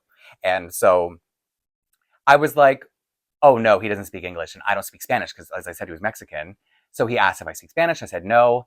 And so I was like, okay, don't be narrow-minded. This is literally what I told myself. Don't be narrow-minded. He's really nice. My ex before I had dated him was Portuguese. So I had been in situations where a lot of his family members didn't speak English either. So I was like, you know what? I've been to parties before where nobody was speaking English. I could do this. I could date somebody who doesn't speak English. I'm laughing thinking that was a possibility. So, one of our first dates was going to a party with all of his friends who had also come to Canada from Mexico. So nobody was speaking. I think only 2 people at the party spoke English. and everybody else spoke only Spanish. So it was like two people who could translate for us, and they would all be like, so the people translating would say, "How do you two speak with each other then if you don't speak English, if you don't speak the same language?" So this is literally what we would do. I'm just going to show you. He would type something on his phone, hand it to me. I would read it and go, hand it back to him. He would translate. He would go, and that's literally how we would communicate. And I was like, okay, I'm again telling myself, be open-minded. Don't count somebody out just because you don't speak the same language. And so you're wondering, well, why aren't you still together? Because I did come to learn that wasn't feasible, because there's only so much you can communicate through auto, or through a translate app. And when we were speaking not face to face, like handing back and forth, and we were just on our phones, sometimes he would respond with what seemed like really hasty responses to me, and I'd be like, what did translate tell you I said? Because it didn't warrant this angry response. And he would say, oh, I'm sorry, it sounded like you were being rude. And that happens so many times. I was like, there are only so many times you can blame your translator app before it's like we just have a communication problem. So that's what I'm saying. It's a really stupid story to tell, but no, I don't speak Spanish, and then I'll tell you why. And I've also discovered that I would only, date somebody who speaks English as well, or at least speaks the same language. And the reason I don't speak Spanish is because in Canada, oh wow, it's getting late. In Canada, our second language is French, not Spanish. So we learn French in school, and I actually, growing up, that was my best grade. I was really natural at learning French, so I think if I had stuck with my language the way I did as a kid, I probably would be able to speak other languages now. I was supposed to go to junior high. I was supposed to switch to extended French, an extended French program, because my teacher said to me, you're so good at French. This would be really great for you. It's good to be bilingual. It really helps you in beyond high school. And I did all the tests and I qualified, but then, I wanted to be with my friends, so I didn't end up going. However, in junior high, again, just telling more stupid stories, why not? I was the captain of the French club in a not French extended program. And not only was I so good at French that I was the captain, I was so good, we won the trophy. And want to see a picture of me with my trophy in the 7th grade? And I'm just going to warn you, this picture is so early 90s, it's going to make you want to pause the video and go do the Running Man. But here I am, just to prove that I was so good at French, I won the trophy.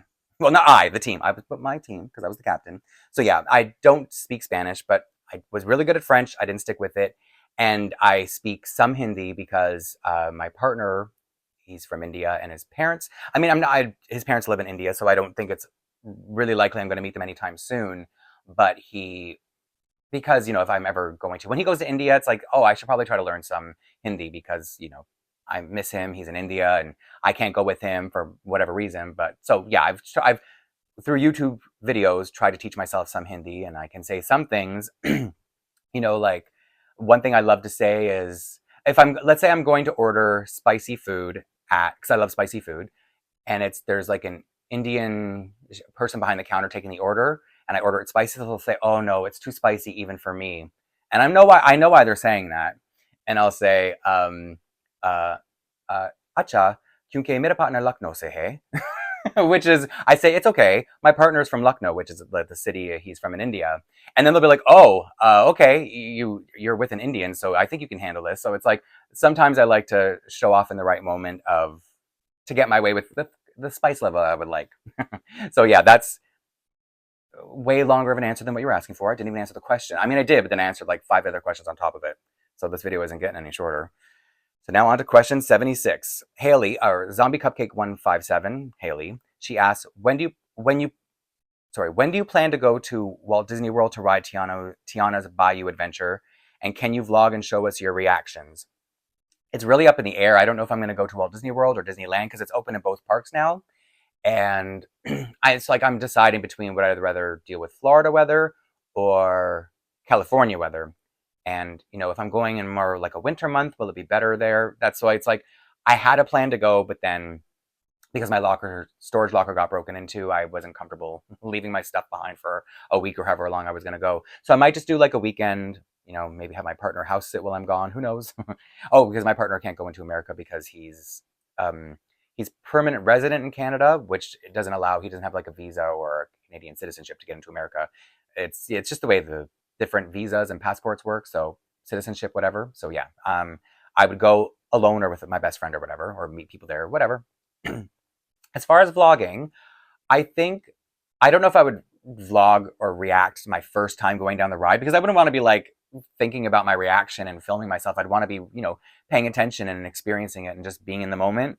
And so I don't know what I would vlog about it, but I'm sure I would be picking up merchandise, and there would be things I would want to, so I would do some sort of like revealing or unboxing for the merchandise I'd pick up as a part two, because I already have some merchandise that they sold online. And so I would probably etch in some of the vlog. I would probably etch in some parts of aspects of going on the trip, maybe on the second or third ride down Tiana's Bayou Adventure, because I'd probably go on it over and over and over. So yeah, but I don't know if I would do my first time on reaction, because it's like, I want to be in the moment. Question 77, almost done. Theodore Luderman asked, oh, what happened to your dad? Okay, so this is where I think maybe the rest of the questions are going to be a little bit more personal. So this is why I was saving these for the end, because, anyone who's not interested in this kind of stuff, of course I speak in nuanced language all the time on here, but my life story, I think I can just say on here, I think it's been obvious, was something else. I had the way I am, very like, I consider myself happy-go-lucky. I'm just a happy, joyful person. You wouldn't expect that I had lived the kind of life I did. And in real life, I blurt things out. I speak very freely about my experiences because they're my experiences, and I don't see why I shouldn't be okay to talk about living in a shelter when I was 16, when people can talk about being in high school at 16. That's your experience. And to me, that's like, really? You were in high school with a loving family? That's wild. So I don't feel any way about sharing my completely or vastly different experience. So anyway, the reason Theodore is asking what happened to my dad is because I always talk about, or I have talked about, stories with my mom when I'm a little bit older, but my dad just disappears when I'm talking about the stories, because my mom had a boyfriend who was very terrible, and my dad was terrible too. So I have to give a little, before I can just say what happened to my dad, because it's going to be a blurty answer, I do have to give a little bit of background, of course, the way I am. And so I don't know if I've mentioned this yet, but when I was 13, I did mention moving a lot when I was a teenager in this video. When I was 13, my mom, was I just about to turn 14 maybe? My mom took me and my sister, moved us across the country to live with family who live on the East Coast, left in the middle of the night, leaving my dad behind. And so, we were with a man who ended up being her boyfriend. Things didn't work out. When we got to the East Coast, Newfoundland is the province, if anybody knows Canadian geography. My sister and I were both left with different aunts, or aunts, however you pronounce it.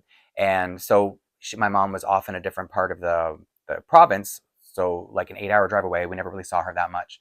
So the expectation I had moving there didn't end up being the case. I ended up moving back in with my dad out in Toronto, which is where I am still now, which is, I never liked my dad. So that was obviously a choice that was like, wow, I must really hate it out here if I'm going to choose to live with him. So anyway, when I moved back in with him, it was moving around again too, because he ended up moving with a girlfriend. Things didn't work out. Or not with the girlfriend. Things didn't work out with our living situation. So we ended up living in hotels, and they ended up going to a women's shelter, because things were just obviously hectic living in one hotel to the next. So I guess she just needed to get on her feet. And so while we were living in the hotels, my dad was arrested. I was 15 at the time, and I've never seen him since. And I ended up going and living with a different aunt, but not on the East Coast, in the same province, just outside of Toronto. So yeah, what happened to my dad is he went to jail, and I never saw him again. And it's like, this is where I have to be careful with what I say, and this is why I've considered having a Patreon so I can answer these questions a little bit more openly, because I can't just talk about anything on here, even though I just did. But imagine what I'm not telling. So that's what I'm saying. That's where my dad is, or that's the last I knew. I don't know. I don't think he's there anymore. Last I knew, he was, I don't know, on dialysis. So he's got something wrong with his, was that a kidney thing, liver thing? I always forget. Anyway, I don't know. I haven't seen him since I was 15, and no need to. Question 78. Grandma Honey said, you mentioned vocational training and life courses at the youth shelter. What did you take away from that experience, and what do you do professionally now? So it's a good thing I gave a little bit of that background information in the last question, because yes, I did eventually end up living in a shelter when I was 16 to turn my life around. And even though it's not nice to glamorize things like that. It was a really good experience for me. I really need to learn discipline and just be in a stable environment because it had been years since I think the longest place I had lived somewhere at that point was just a few months. Once, once I started moving at the age of 13 or 14 with my mom, it was just a few months here and there. So I was able to settle down, get some, just get my bearings really. And they, for the people who wanted to, have a job and live on their own, they offered certain courses. And one of them was like what they called a personal life management course. And one thing I want to say about this is because I went through that program with a girl. I'm going to say her name. I haven't seen her in all those years, so it's okay. Her name is Tamika. And that's why I named her Tamika. So she's named after a friend I had in the shelter. We were like, I talked about Ricky in another video. He was in the shelter, he was my roommate, best friend. And then she was we worked together because of the programs we went through. So she was like my professional best friend. And so we went through the personal life management program together where they taught you everything from like making sure you put the toilet seat down when you're done to like, you know what I mean? Just like things that were budgeting. So things that mattered and things that they would expect were all savages because of the way we ended up in shelters and we wouldn't know, you know what I mean? So it's like hygiene, it's just like, okay, I know how to brush my teeth. Thank you. But I'm still taking notes. And then after that, it was the real vocational thing was this. I forget the acronym, but it was a government-funded program. So the 6 weeks, and Tamika and I were in this together again. The first 6 weeks you're spending in this warehouse. In the morning, you're learning like job skills or teaching you So I'm 16, by the way, going through this, and she was probably 17, 18.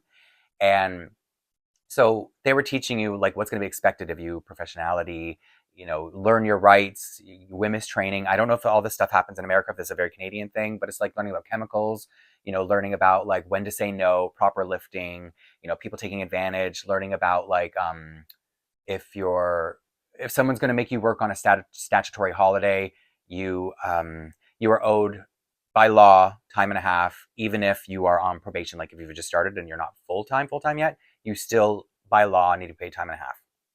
So it was a lot of those, teaching you a lot of those things that are just handy to know because you don't have parents teaching you these things. You would assume, you've been lacking in a lot of guidance growing up. And then from there, after the 6 weeks, the government would they would subsidize your pay. So you would find a job yourself. So a store, a restaurant, and I ended up having a few jobs because for one reason or another, they didn't all work out to the end of the program. They would subsidize a portion of your wages. So it's like, I don't remember how much because it was so long ago. I was 16, but I remember it was easy to search for a job because they're like, hi, I'm part of this program. If you hire me, the government's going to pay this much of my wages. You're just giving me a chance and it's low risk. And, I was this like bright, sunshiny 16-year-old who, I was teacher's pet growing up. I was supervisor's pet in the shelter. And, I was having an easier time, finding a job because of that. So that's kind of a long answer, but it would be really long. I could definitely go on and on about that. So I had a lot of jobs. I had a few jobs. I worked in a restaurant as a prep chef. I worked in retail in a store, and I worked as a prep chef in a catering company. And for one reason or another, they all only lasted a couple weeks. One time, the food stuff I was really bad at. It's like, maybe I hate cooking because of those jobs. I don't know, but I'm not in food. I'm not in food anymore, nor would I ever be. Like I said, I'm in office manager / executive assistant, and that's what I've been throughout the last, oh man, like most of my adulthood. It's like whether it was through like bank, insurance, I was always in those administrative roles, but usually more of a corporate environment than I am now. Now it's a lot more laid back. It's like jeans and running shoes, whatever. Whereas before I was always in those boring, button-up shirts and dress shoes. Question 79. Theodore Luderman asks, do you ever talk to Ricky? And I don't think in this video I mentioned him very briefly in the last answer. He was my roommate at the shelter, and he was my first gay friend. I have a doll in my American Girl collection who is based on our friendship. Nikki is me. Onika is kind of like Ricky and Tamika rolled into one. And so just trying to give a little background on who this person is talking about. No, we totally fell into, like, I followed him around, like, this poor guy, because I was a year younger than he was, and he was really responsible in school. He always worked. So it's like I got a job with him. I followed him to the group home because we went from the shelter. He left and went to a group home. ended up following him to that group home, and it's like this poor guy could not escape me. And then when he left to a co-op, like it was part of the group home program, I followed him into that co-op, and he's like, I got a job at his, like a seasonal job at his store where he worked. Yeah, I really like that guy. He was like we were like brothers. We were just like, it was very platonic, but just very comfy. I just felt like I belonged with someone. You know what I mean? It was just like chosen family. And so anyway, we did eventually, I did eventually stop stalking the poor guy, and our paths strayed. And yeah, we've totally fell out. This was back in the 90s, so it was before social media. But then during the pandemic, maybe very early pandemic, I realized we had a mutual friend on Facebook, and so I friend requested him, I think you say, sent a friend request. We messaged back and forth a couple times, and every time I would say in the message, "Oh, we should hang out and catch up," he would respond to everything I said in the message and totally sidestep that part of the message. So I was like, "Okay, shut up, Blaine. He doesn't want to meet up, and he has every right to his privacy. Just be happy to know that he's okay." So yeah, no, we don't talk because I realized, okay, that was a long time ago, and he probably doesn't look back on. He probably doesn't need to dwell on his time living in a shelter, unlike somebody over here. And now, the last question, question 80. How are you with your mom and your sister today? And I think, so this was, okay, so this is an Instagram question. And so there's no user. And I do remember this came from the Instagram questions. So the reason they're asking is because I talked a lot about moving. And I've talked about my sister and my mom a lot in other story time videos where I'll be dressing dolls and I'll just get kind of personal sometimes. And oh, my legs. um, so they're referring to that and wondering, how we communicate today.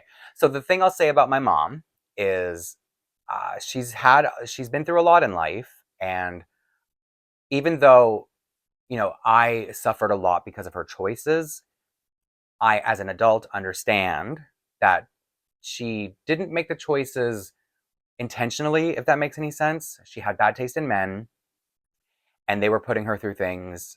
And yeah, I suffered. We siblings suffered on, as like a side effect.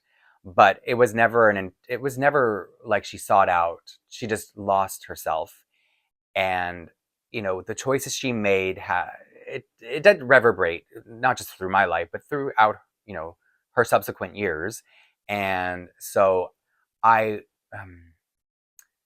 when she and my sister communicate, when they're on speaking terms, and therefore my mom visits my sister, I will see my mom and I will be absolutely lovely with her. I will enjoy speaking with her. Even though a lot of her memories have changed, and sometimes I'm like, yeah, she had to retcon that because it's probably really hard for her to remember the way things were as they were.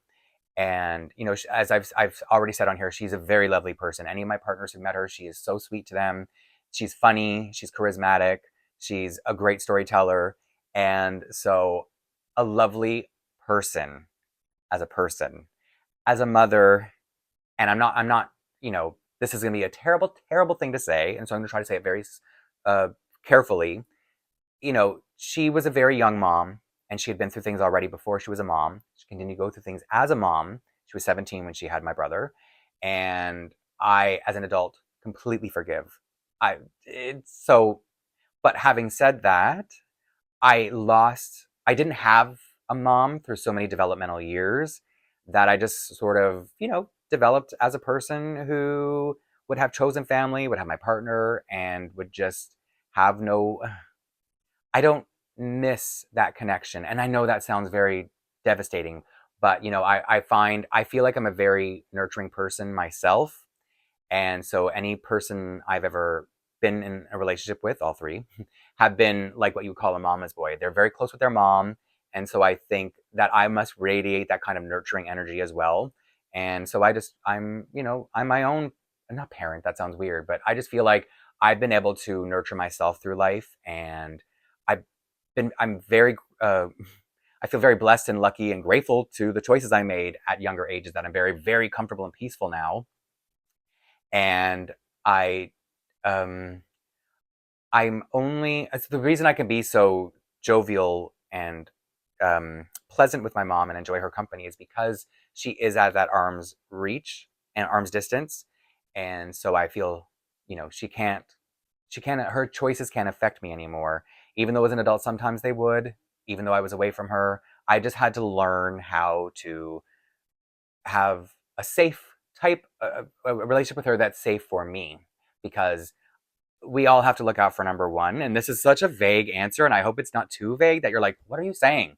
It's just that I'm just trying to say that she I wish her no harm at all, ever, ever, ever. If I had the means, I would buy her a home. I would make sure she was happy and still at an arm's distance, but I would just, I would want her to be happy and comfortable for once in her life. And so on the flip side, my sister and I, she has my nieces, daughters. She and I have such a similar experience, even though our paths have diverged. When my mom took us across the country, we went together. My sister and I were there. We're 3 years apart, and we have a lot more in common.